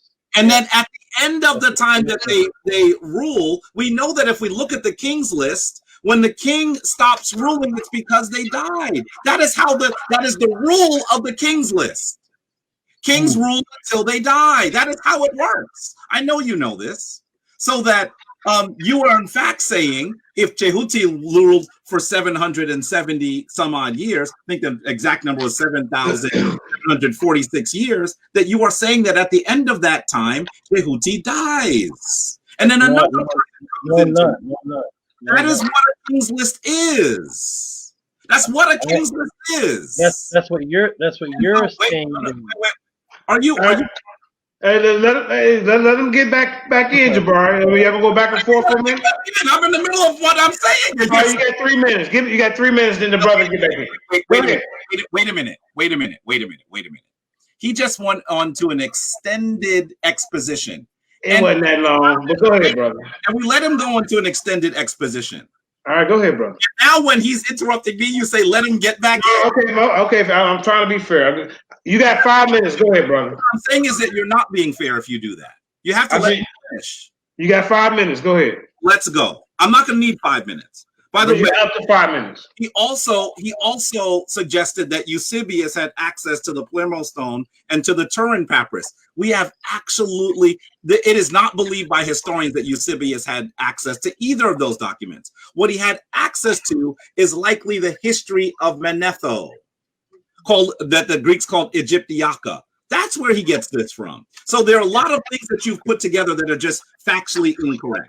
And then the final thing that I want you to understand is this. When you say that, how do we identify? No, this is something I want us to be clear. When we look at history and we try to identify or distinguish a symbolic, energetic story, a mythological story from a literal historical story, there's a way that people do that. We don't just read every story and say, well, it must be history. It must be a literal story. What we do is we do what's called archaeology. And when we do the archaeology, when we looked at the textual evidence, when we look at the artifacts, when we look at the burials, when we look at the tombs, then we make an estimation as to whether this story is a literal historical story or a symbolic story. That's what we have to do. That's what we did with the story of Narmer. We see the palette of Narmer, which seems to describe a historic event. Then we see several tombs for Narmer. We see artifacts that are very similar to those that human beings had. And we also see later individuals mention Narmer as the king that lived before. There's a way that we come to the point where we try to understand whether someone is a historical person other than a mythical person. And I want you to know, family, as someone who has studied history for many, many years, there are many times in history that we read stories and we're not exactly sure whether someone is a historical character or a mythological character. I want you to look at the story of Kubaba in Sumer. There's some people who say maybe she was actually a queen, and others that say that now what they say is she's a semi-mythological queen is what they say now. 3 minutes remaining. And so this is how people actually make these determinations. In the story that you have read about Anpu, who was only depicted as someone with a jackal head, who we are told is a perfect man, and when you show me a perfect man, then maybe I'll believe it was a historical story. The story itself, it should be clear that we're talking about mythology rather than history. And then when we look at the other text, such as even the Shabaka stone, where we hear that the Neteru come from other Neteru, and that they are the active, authoritative utterance. I love that term. I'm still listening. I'm gonna. He got one more. He got one minute. Family. I want your 5 minutes uninterrupted. Don't say nothing. Why am I getting interrupted? No, I'm telling him you got one more minute remaining. Don't interrupt, Jabari. I'm still listening. I'm gonna stop the screen. I'm still listening. Yeah. And so to understand, you know, it's hard when you're timing me and it's just interruptions. That's no, you good. You have 1 minute remaining. I'll let them know don't interrupt you. You have 1 minute remaining. Go ahead, family. Let's read a little bit more from the Shabaka stone. All right, here we go. Let me share your screen. Okay. Hold up, brother. Hold on. Let me do my thing. You got 1 minute, brother. Go ahead. Okay. There came the saying that Atum, who created the Neteru, said concerning Ptah Tatanen. By the way, you have to study what the word Tatanen means. I don't have time to go into it here. He gave birth to the Neteru. From him, everything came forth. Foods, provisions, divine offerings, all good things. Thus Tehuti knew and recorded that he is the mightiest of the Neteru. Thus Ptah was satisfied after he made all the things and all divine words. He gave birth to the Neteru. He made towns. He established nomes. He placed the Neteru in their shrines. He settled their offerings. He established their shrines. He made their bodies according to their wishes. Thus the Neteru entered into their bodies of every kind of wood. Wait a minute. Now the Neteru are entering into wood. So he made it seem like if it enters into a woman, that woman must be the entity. Are you saying that the wood is also the divine entity? Of every kind of stone, of every kind of clay, in every kind of thing that grows upon him. I want you to understand it. If you read the text contextually, it should be absolutely clear what we're referring to. We are talking about sacred myth, and sacred myth is more powerful than history. Sacred myth is more powerful than literalism. You will not hear me say that it is not real. These are more real. You will not hear me say these are just symbols. Why would I limit them by using the word just? These are more powerful than the things that exist in physical form. All right. And then that was your last response. Now we're going to get to the response, the question and answer part a little bit. Then we're going to wrap it up. But I got to cut you real quick, Jabari. I got to cut you. The 7,000 got to cut you. I've been cutting you for the last 2 years. You may cut me here and there too. But I'm going to get you on this one. Go ahead. The ancient Egyptian retainer sacrifice, Jabari said that it's just about these Shabbatis. Am I pronouncing it right? Shabbatis, the little statues, little figurines that when they put in your coffin, they bring a spell with you, and you activate that spell once you get past the halls of Amente, and you go into the afterlife. Once you get past the devourer, and your heart way lighter than a feather, and you move on. Well, this is what he's saying that they use. But as I researched, the ancient Egyptian retainer sacrifices is a type of human sacrifice in which pharaohs and occasionally other high court nobility would have the servants killed. Hold on, let me put the camera on 7,000 real quick. They would have the servants killed after the pharaoh's death to continue to serve them in the afterlife in Egypt. So we're gonna have to be honest with this. You see what I'm saying? Retainer sacrifices only existed during the first dynasty. I will say that. The first dynasty, all right, from about 3100 BC to 2900 BC, slowly dwindling and eventually dying out. So they did die out. And let me give you my reference. You can look this up at Stockton, Maryland, Art History, Ancient Art. Whoa, that's the wrong number. Hold on, let me give you the right one. Okay. Hold up. Here goes the source. Sacrifices from the state, first dynasty, royal funerals, and the rites at Macrolith rectangle, 15, page 15 through 37. See, so that go to source for that. So what I'm just saying, they go one of the sources at 7,000 out. Now, it ended after the first dynasty, but they were doing this. They wasn't, so maybe they moved on to the little figurines, but during the first dynasty, this is what they did.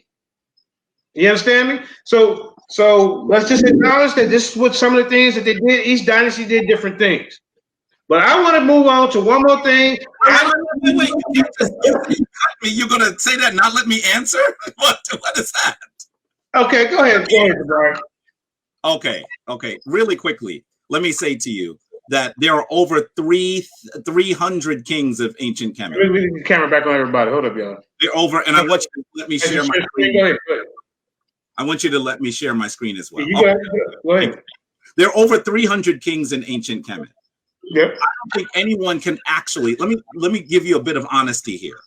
I don't think anyone can actually give you a definitive answer whether a sacrifice was ever done, right? But I think that as we look at all of the information, right? If we look at all the information, what we see is that it was likely not done because we haven't even found all the tombs. We haven't found all the king's bodies. I'm saying I'm giving you the best argument with the information we have today. Very often, I want to show you this is a source. This is the Ancient Near East today, okay? And this is an archaeological group. Here's an article from August 2018, Ancient Egypt, A Tale of Human Sacrifice. Often what is sometimes done is they look at some of the tombs of some of the people who were working class in Kemet, and they see some things on bodies and they make the assumption that what they may be seeing is human sacrifice. And honestly, no one can definitively tell you, I mean, like at 100% accuracy, whether it happened or not. All I can say to you is that we should believe that it did not happen because I'm talking about the large number of burials that we have analyzed. Here's one of the ways that people sometimes let their own bias come in. I want you to read from this article. It says the working class cemetery HK43 contains around 450 burials. Around 3% of individuals show lacerated vertebrae indicative of decapitation. And skeletal remains of a 20 to 35-year-old male also exhibits cut marks on the skull similar to those of Adima. It is possible that we are seeing a similar rituals at Harakanpur. There's the sentence that you have to read. Say it again, Jabari, that sentence. Say it again. Say again? Say that one more time, Jabari. Here's the sentence that you have to, that I want you to read. It is possible that we are seeing a similar rituals at Harakanpur, but there is no evidence that this was done prior to death. The sacrifice of a living human cannot be proven. Okay, let me read my source. I'm gonna rebound off what you because you missed. Oh, okay. So you missed the bucket. But go ahead. I'm gonna just say a few things and then I'm gonna be done. Let me just say that in order for us to definitively say that it never occurred, we're talking about over 3,000 years, right? There's no scholar that can say that it was never done.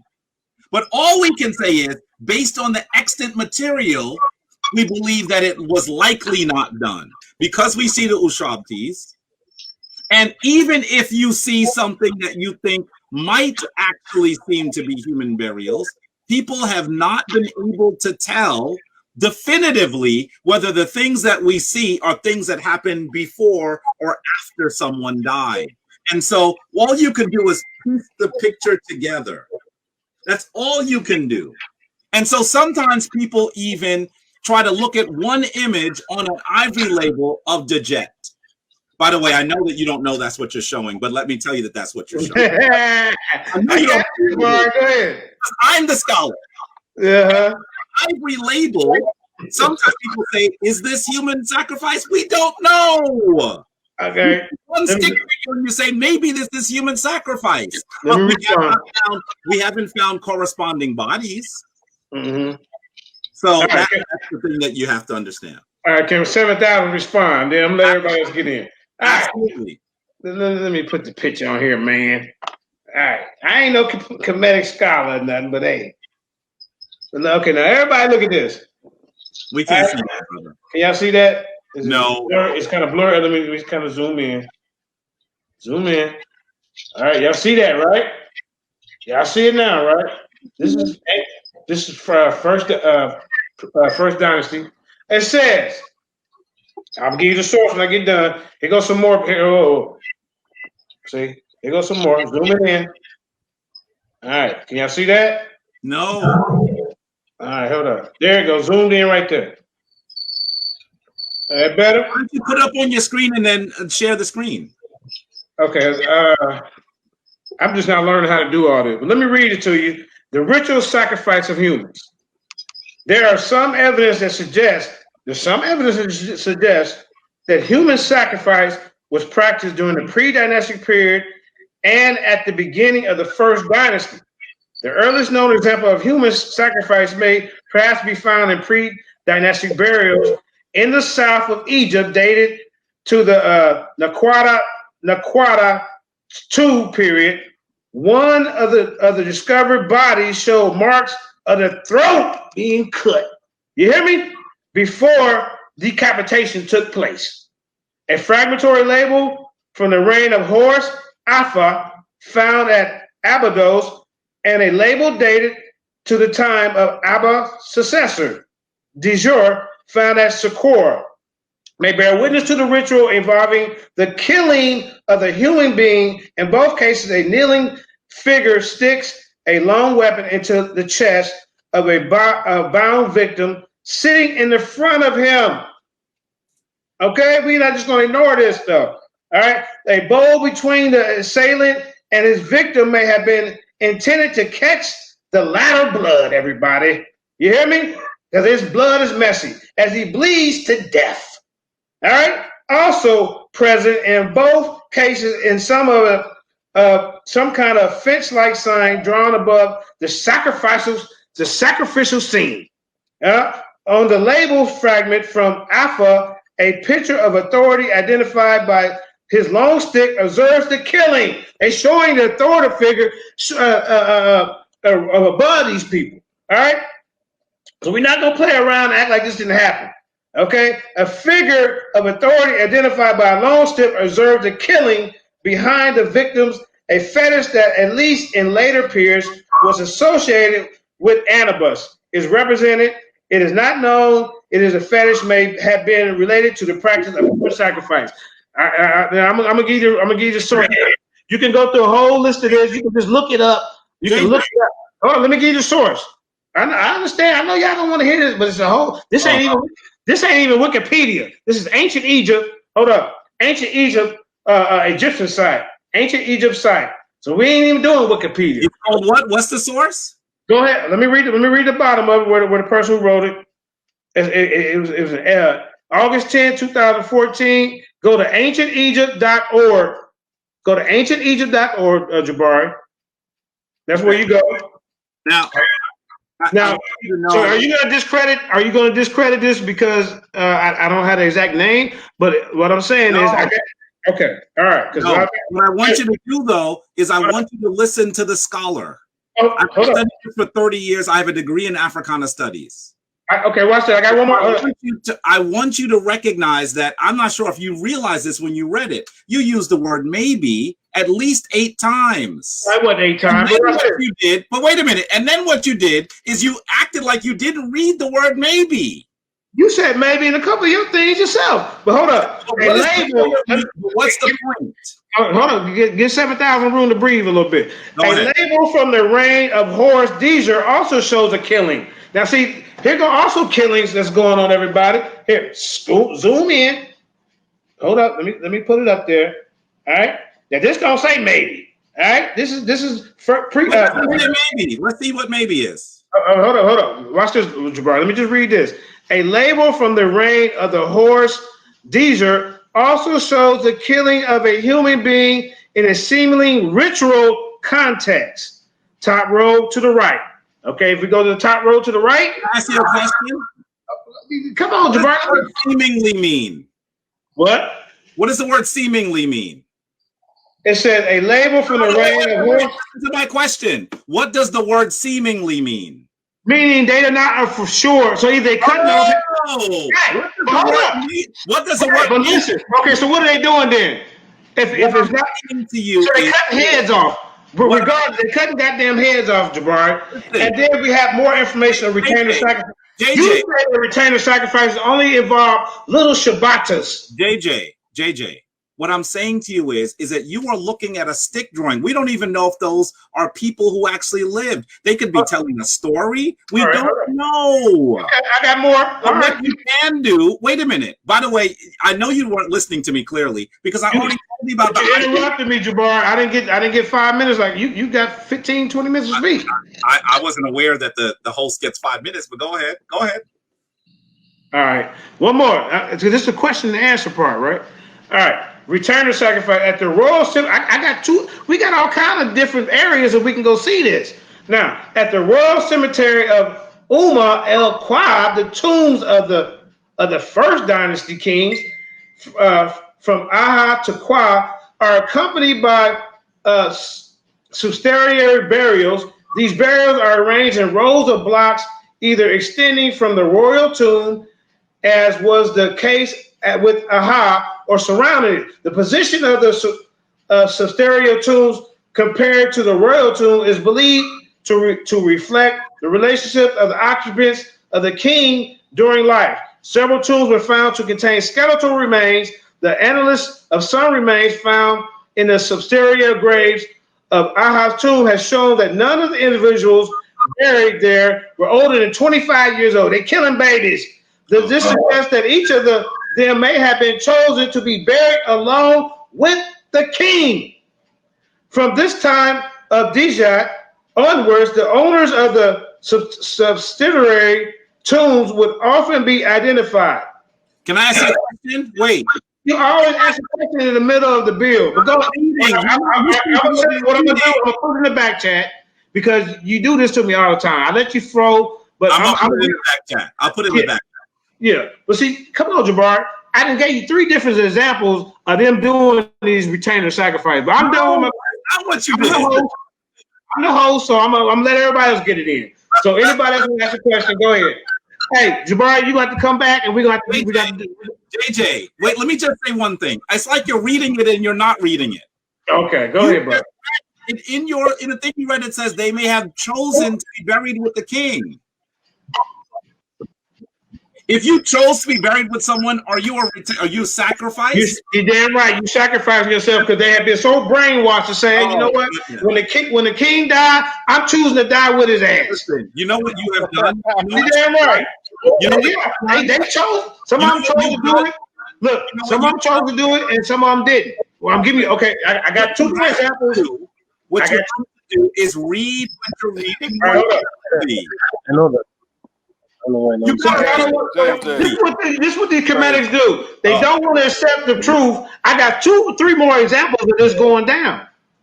But I'm gonna go ahead. I'm gonna digress. I'm gonna do my host thing, and I'm gonna let y'all because I don't want to run nobody off. But when I bring information, all of a sudden they ain't real. But when everybody else brings it, real.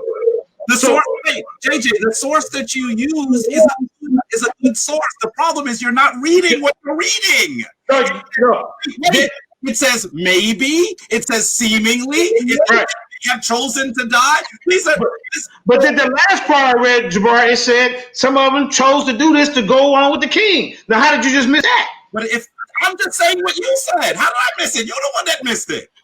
I'm saying some of them chose to go. They were so brainwashed that they chose to go die with the king to go with him in the afterlife. So okay. So why were they cutting their heads off then? Explain that. Go ahead. I told you the source that says we can't even tell at this point whether the heads were decapitated before or after their death. We don't know. You mean to tell me we can't tell if the head was decapitated before or after? That makes sense. So you're telling me that they undug the grave and then after they died, they cut their heads off? We don't know. Yeah, we know right here because it's telling you. I got 4 examples. You are reading. Listen to what you're doing. You are looking at one of 300 kings. And you are reading something that says, we don't know, we're not sure. And when you read it, you hear, we are sure, we are positive. And that's not what your source says. Your source impeaches you. Nah. I tell you what, we can set up. You and I can set up a discussion on this topic. Good. All right, and we're gonna do that the next time you come back. All right. So I want the brother with the books to go ahead and speak, and then go ahead. Just for everybody, that there's a lot of questions coming in that I don't know if Jabari can see. I only see a few of them come in at the bottom. I want everybody to know if there's questions in this discussion that were for me that I didn't answer, please feel free to message me on Facebook. You could friend request me and ask me the question because I don't see everything that's typed here. So just send me the message. A brother asked what book the story is, or what story that is of Ampu. It's called The Tale of the Two Brothers, and you can find it in Meriam Lithium Volume 2, Literature of the Ancient Egyptians. We'll just stick with that. So I just want everybody to ask questions. You can message because I don't see them all. All right, I'm gonna put this in the back chat. I'm gonna put it in the back chat right now. Matter of fact. All right, so let's go ahead and wrap it up. We've been on here for 3 hours. Did anybody want to ask one question that we can get up out of here? I appreciate you, Jabari, coming through. Yeah. I appreciate what I'm saying. It's all love, brother. But hey, you kind of a bully, Jabari. I'm just gonna let you know, man. Hey, you a bully, brother. Yeah, but hey, we're gonna leave it alone. You kind of a bully. You smooth with it though, but you kind of a bully, brother. All right. So anybody else, the other brother that had the books, that he want to promote your books real quick? Somebody gonna get proven wrong. Yeah, man. I had a question earlier, but go ahead. I don't forgot now. Write them down. But yeah, man. If y'all ain't got these copies, man, it's Kofi Five-Star Research Team, Spirits of the Mossy, from Spirits to Pens. Get these books. They're great books. We want people to read it. We actually got this one over in Africa right now. We got this one on the continent in a school, and the students are actually doing an essay on chapters in the book, and students will win. We got, I think it's top three students will win prizes over there. So we actually, we putting our works in written form. Right. We touch it back home. I don't really be on the argument stuff and all that stuff. No, we ain't arguing, bro. We trying to build. I know. That's what I'm about to say. I like you. I like your platform. So I come support, and I appreciate you for having me on. I did have a question, but like I said, I forgot. But yeah, it was a good build, though. I enjoyed both of the brothers on the panel. Yeah. There's a lot of stuff I didn't agree with. From the brother Amenhotep. I think his name Amenhotep or something. Amenhotep Ra. Yeah, so but we can talk about that another time. You come back anytime. But let me ask you something about the Mossy real quick. Now, what God? They actually have a creator God, a creator God is all knowing, all seeing. Can you tell us the name of that God? Now let me tell you this. Like I deal with the Kemetic side. Like I ain't adept in West African studies or a lot of we're a diverse group. You know what I'm saying? Like, but in these books, I don't even talk about Kemet at all. So I try to be diverse myself. So I'm gonna go on record and say like I'm still learning the West African stuff myself. But anything about Kemet, you can ask me. I know how to read the text. Very adept in the studies. So yeah, I'm more along the lines of when I know a lot of stuff will be Kemet. Would the Dogon tribe be considered extension of Kemet? I particularly haven't done that research. I know they got the book called I think A Pale Fox, which Far promotes a lot. I actually need to get that book where they speak on the Dogon a lot, so I haven't read that text, so I wouldn't be able to make that connection. Okay, I see. What about Jabari? Did you hear that question? Is the Dogon connected to Kemet? Well, I think that what we can do, and like this, brother, I'm not presenting myself as an expert on the Dogon, and I appreciate is sometimes scholars just need to say we need to do more research, right? Right. Ain't nothing wrong with that. A lot of people can't do that. They can't do that, right? Yeah. But we do know that the Dogon say that they come from Kemet. But I think that that analysis needs to be better done. There's a lot more research that needs to be done. Okay. Yeah. All right. Ahachi Maat, you've been quiet through the whole show, brother. Now, I know you got a lot to say. You want to ask any questions real quick?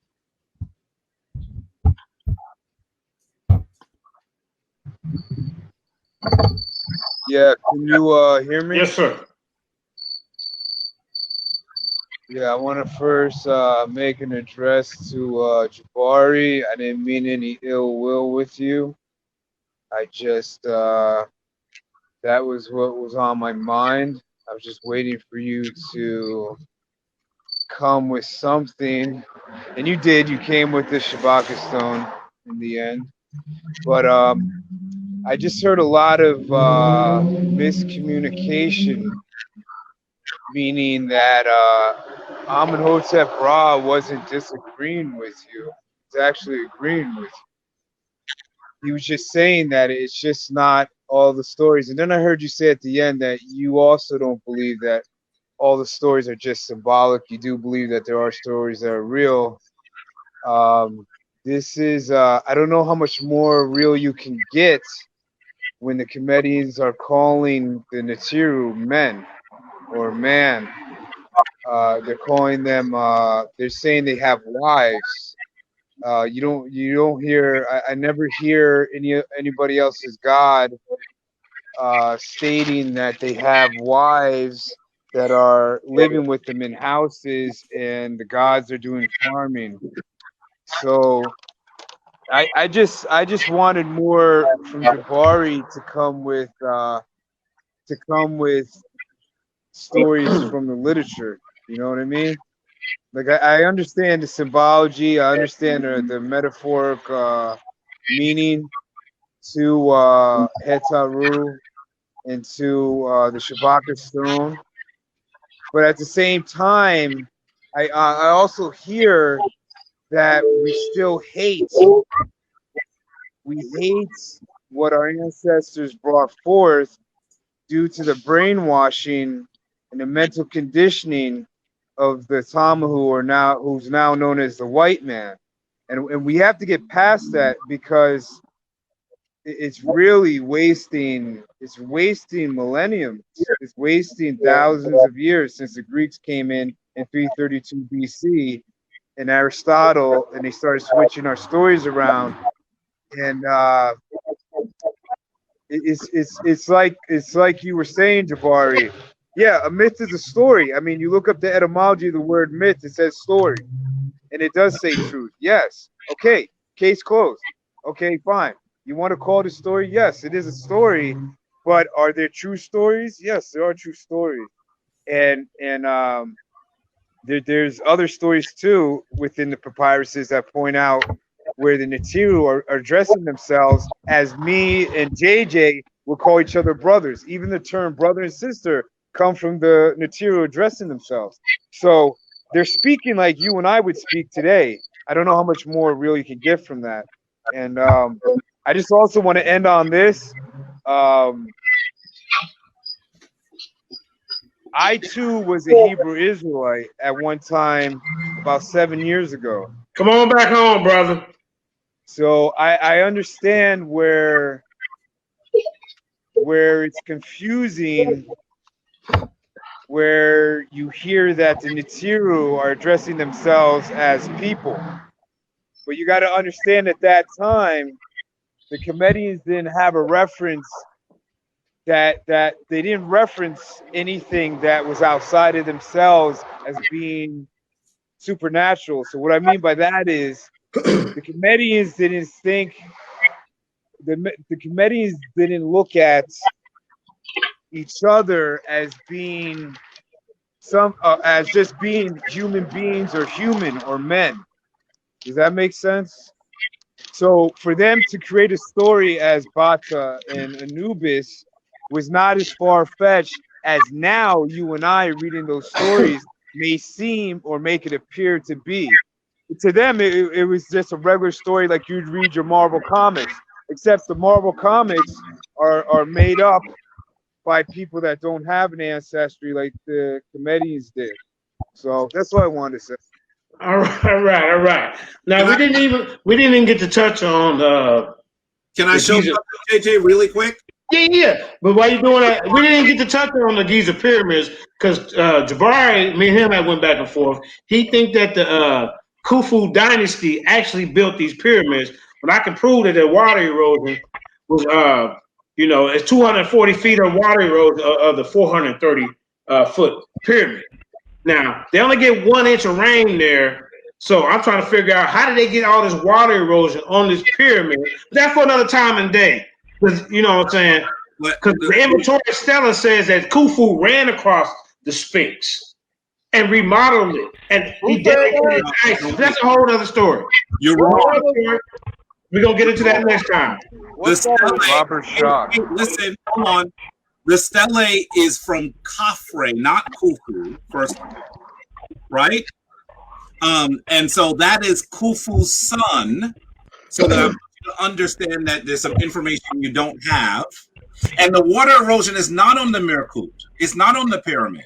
The water erosion is on the enclosure around the Aromakid or the Sphinx. No, it's on the. I've seen it 30 times. I actually take groups there. I've studied this for 30 years. Please listen to the scholar. I've touched the water erosion myself. I'm not talking about something I read on a page. I'm telling you that I've studied the places myself. So anyway, we can talk more about that later. Yeah, next time. Yeah, okay. This is in response. This is in response. Really quickly, can you share the screen for a second? Here you go. Yep. I'm wondering if he knows who this is. Who is that? Our brother Ahati that just spoke. Oh, okay. Is this deity? Is he there? Yeah, he's here. He want to know. Do you know who this is?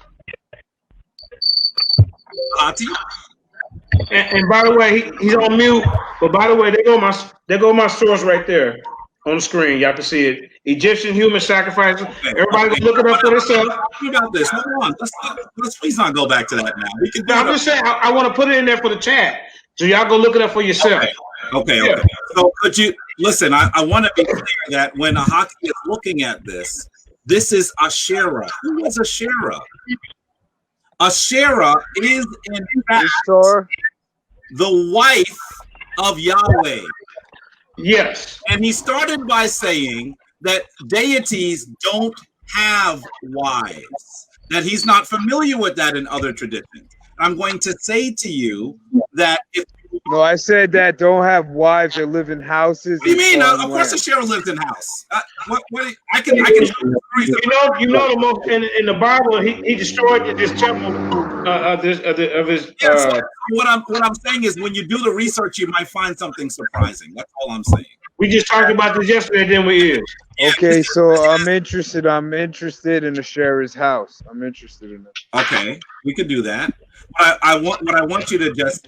Do you know the house? Do you know the house? What are you saying? The story. What I say your question again? Do you have it? Do you have the story of Asherah's house? Do you have that? If you like, I can tell you. I can share with you some stories about Asherah and how she lived, and you're going to see that the description. I'm not going to do it here because it would take more time. But I want you to research Asherah, and what you might find might be surprising. Hey, Jabari, we just talked about this yesterday on Black Jesus. What I'm trying to say to you is... No, I'm looking... I'm sorry? Yeah. You say you don't know the specific story of Asherah. There are a bunch of stories. There are a bunch of stories. Just like in the story that was read before. Okay, so I'm just looking for one. There are a number of stories. I'm just looking for one. What do you mean you're just looking? Brother, please listen. Please listen. Your comment was that you're not aware of deities having wives. And now you want to say you're not aware of deities having wives that are in houses. We could do that. That's what I originally said. I want to make a quick response to what you're saying. You were asking a question. Here's a response. Okay. So as you look at this, you're actually going to see that many deities have wives and that live in houses. You could just go, just all over. The way that myth is told, especially when you're not talking about the Abrahamic tradition, because Asherah actually predates. And I could go into that, but we don't have time. Asherah predates the description of Israel, right? You know that Israel means El persists. That's the translation of the word. So Asherah is the wife of El. And so as you look at this, I want you to understand that it is not unusual to have deities in Africa, in other parts of the world. Zeus has a wife, and Zeus's wife lives in a house. She's the lady of the house. So yeah, I'm not arguing. I'm not saying that's wrong. Let me finish. So when you actually look at the stories, you're going to see that many of the deities, they're described in ways that are similar to human beings. And the reason why they do that is because, as I said before, they're trying to assist us in drawing information on how we should live. That is what they're doing. There is not a deity. I mean, you even hear that Jesus says, by the way, this is really this is something I want to say earlier. Jesus says, my Father's house has many rooms. If it were not so, I would not have told you I'm going there to prepare a place for you. So now we see that Yahweh even has rooms in his house. That's a lot of Bible references. Yeah, it is. Because the brother said that he's not aware of any other deities. No. I don't. I think you're misunderstanding me. I said. Jabari said you misunderstood. Can he kind of read? I'm asking for the specific story where it shows another deity and his wife living in a house and farming and carrying on regular activities like people we would call humans. Farming with a hat on. But here's my actual point, though. Here's my actual point. My point to make this is, okay, so now that we know that other gods, other than Comedians, have wives and carry on lives like us, like human beings, why is it far-fetched, or why does it seem not real that a Neteru can have wives and be farming and cattle and be just as real as you and I? Why is that far-fetched? Well, brother, I want to be clear that I am not going to use the word real. When you use the word real, okay, that's why I'm responding. When you use the word real, it shows me that you have a little bit more understanding to obtain. Respectfully, dear brother. Respectfully. Because deities, as described, these energies that create the universe are very real. They're very real. They just aren't literal physical entities like you and I. Because literal things have a beginning and an ending.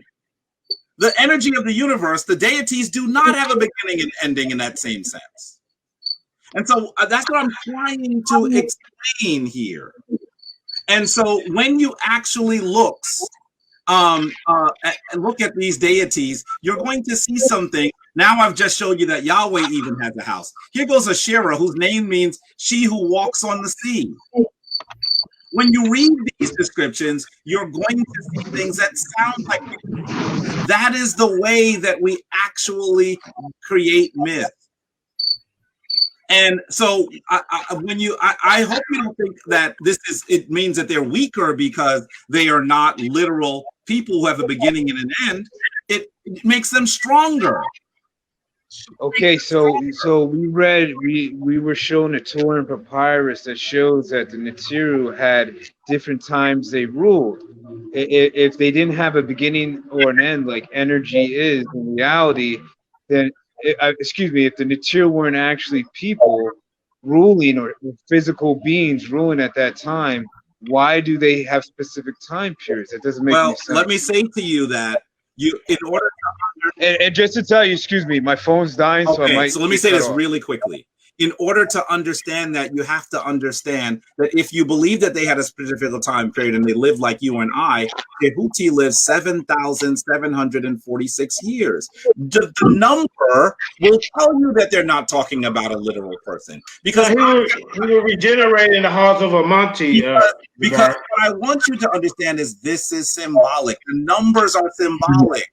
What is symbolic? There is no human being that lives 7,746 years. Yeah, these guys, but they're gods, Jabari. So I mean, some of them live longer than the average than a human being. So then, are you saying that the gods are dead because the dates? No, some of them died. Though what he would do, what Tehuti would do, he would go to the halls of Amente to regenerate for 40, 50 years, and he would come back. That is not in the story. You can't make it up there, brother. I'm not making this up, bro. Listen, I know I told you this before, but hold up. Let's get back to Yahweh real quick. Can I just read this real quick? I know it says God had a wife, Asherah, whom the Book of Kings suggests was worshipped alongside Yahweh in his temple in Israel, according to the Oxford Scholar. In 1967, Richard Raphael Ptah was the first historian to mention that the ancient Israelites worshiped both Yahweh and Asherah. The theory has gained new prominence because of the research of Francesca Starvoskova, who began her work at Oxford and is now a senior lecturer at the Department of Theology and Religion at the University of Exeter. Information presented in Starvoskova's books, lectures, and journal papers have become a basis of the three-part documentary series now airing in Europe, where she discussed that Yahweh Asherah connection. I don't know if you can read the whole article though, brother. You have to give people an opportunity to do their research. Because if you read an article, everything will be. Why you always cutting me off, bro? I can't get into my flow, because man. I can't stay for 4 hours. We're almost at 4 hours. You're reading the whole article that I just showed them. You didn't. But what I'm saying, you didn't name the person who wrote the article or nothing. I'm just trying to give them a fun-filled fact. Okay. I got one for you too. Hold up. This is where I'm going with this, because there's a lot of people that out there. Oh man, Yahweh, Yahweh, he was a weirdo. He didn't have a wife. Well, know what? Some of the ancient Israelites back then did actually worship and say that Yahweh or Yahuwah, Yahweh had a wife. So we're gonna cut that out as well. So, but then it also shows in the Bible that he destroyed this woman's temple, this female goddess's temple. So I don't know what we're wrong between the two, but at one point Israelites did worship and say that the Most High had a wife. That's how I was just trying to point out, brother. So go ahead, everybody. Let's just go ahead and close down because we're getting into 4 hours. Who else? Hati Mahat, you'll be the last one to close it out. I think everybody have went. I'm gonna say that final words. But man, I wanted to read this real fast, bro. It's just a quick read. It ain't even the whole paragraph. Okay, go ahead, brother. This is since we've been talking about God and all that in the Bible, so I know it ain't that tonight, but I'm gonna speak on Ishtar, and this was written by Louis Ginsburg, or translated rather by Louis Ginsburg in 1909, and this is what he said. He says this is about Noah, and this is before the flood. He says, when the angels came to earth and beheld the daughters of men and all their grace and beauty, they could not restrain themselves. A lot of times angels are called gods, right? It says they couldn't restrain themselves. And Shemhazai, he one of the top angels who came down, saw a maiden, and her name is Ishtar. Ashtar, Estar. And he lost his heart to her. She promised to surrender herself to him if he first taught her the ineffable name, by no means of which he raised himself to heaven. By means of which he raised himself to heaven. He assented to her condition, but once she knew it, she pronounced the name and herself ascended to heaven without fulfilling her promise to the angel. God said, because she kept herself aloof from sin, we will place her among the 7 stars that men may never forget her, and she was put in the constellation of Pleiades. So that's why we get the whole idea of Queen of Heaven. But on another night, JJ, I'll break that book down with you, and I'll show you that, yes, he has a wife, but it is not.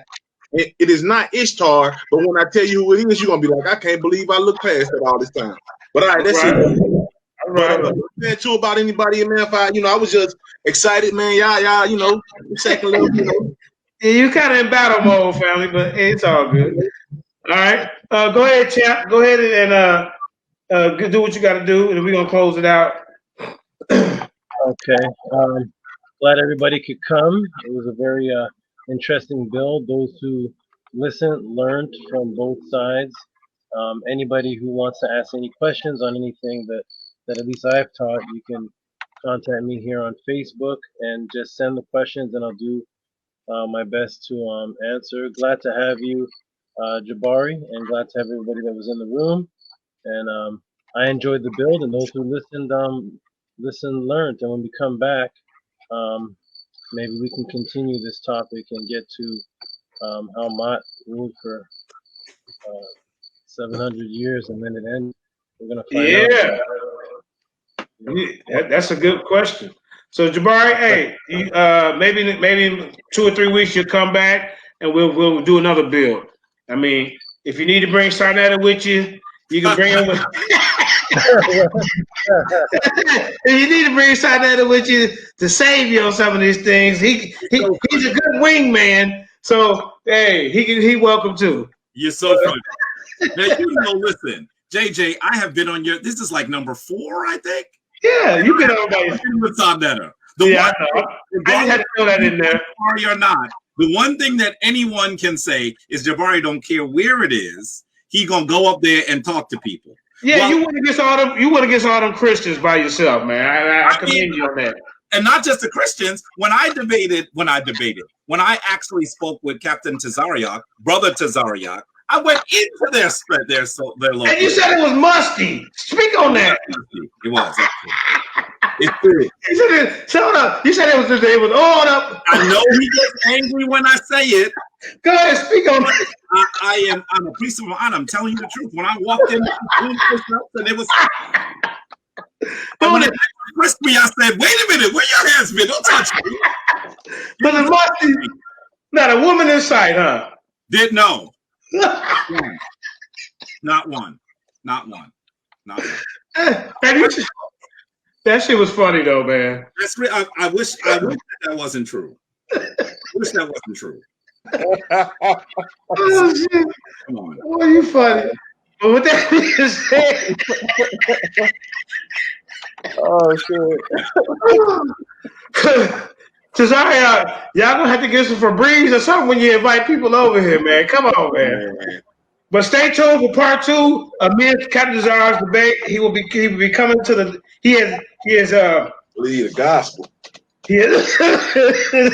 What you say it was musty? I seen that video, man. That was funny.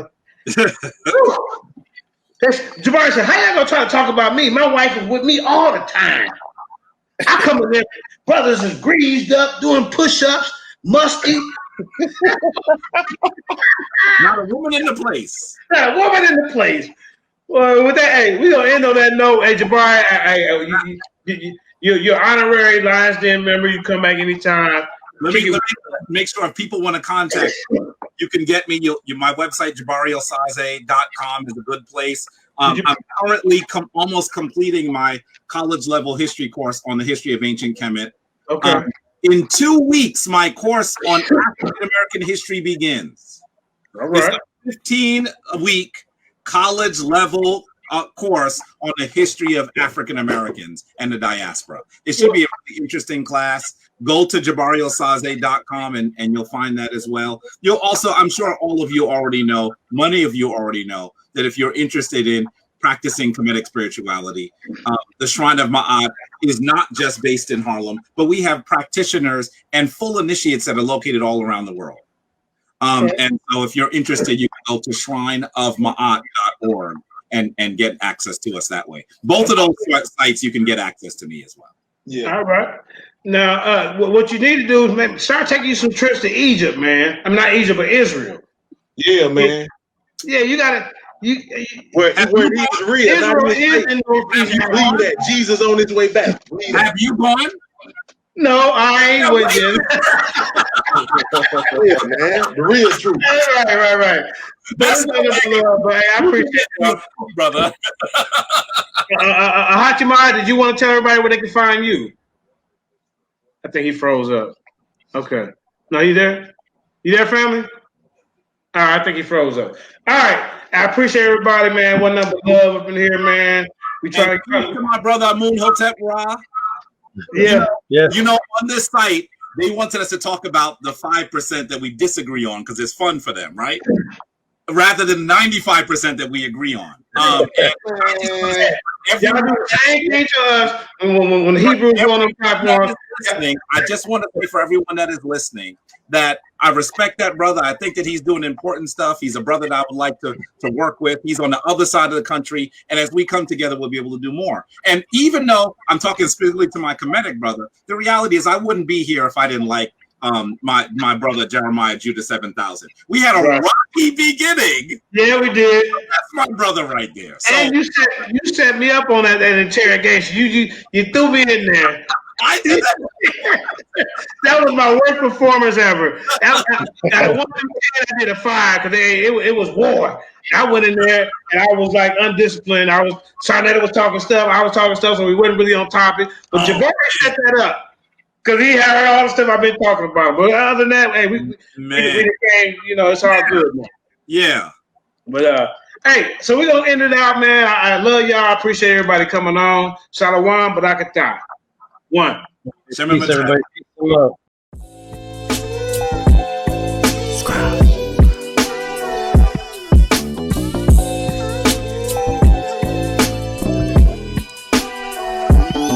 Shed. Closed my eyes, then I woke up back in my bed.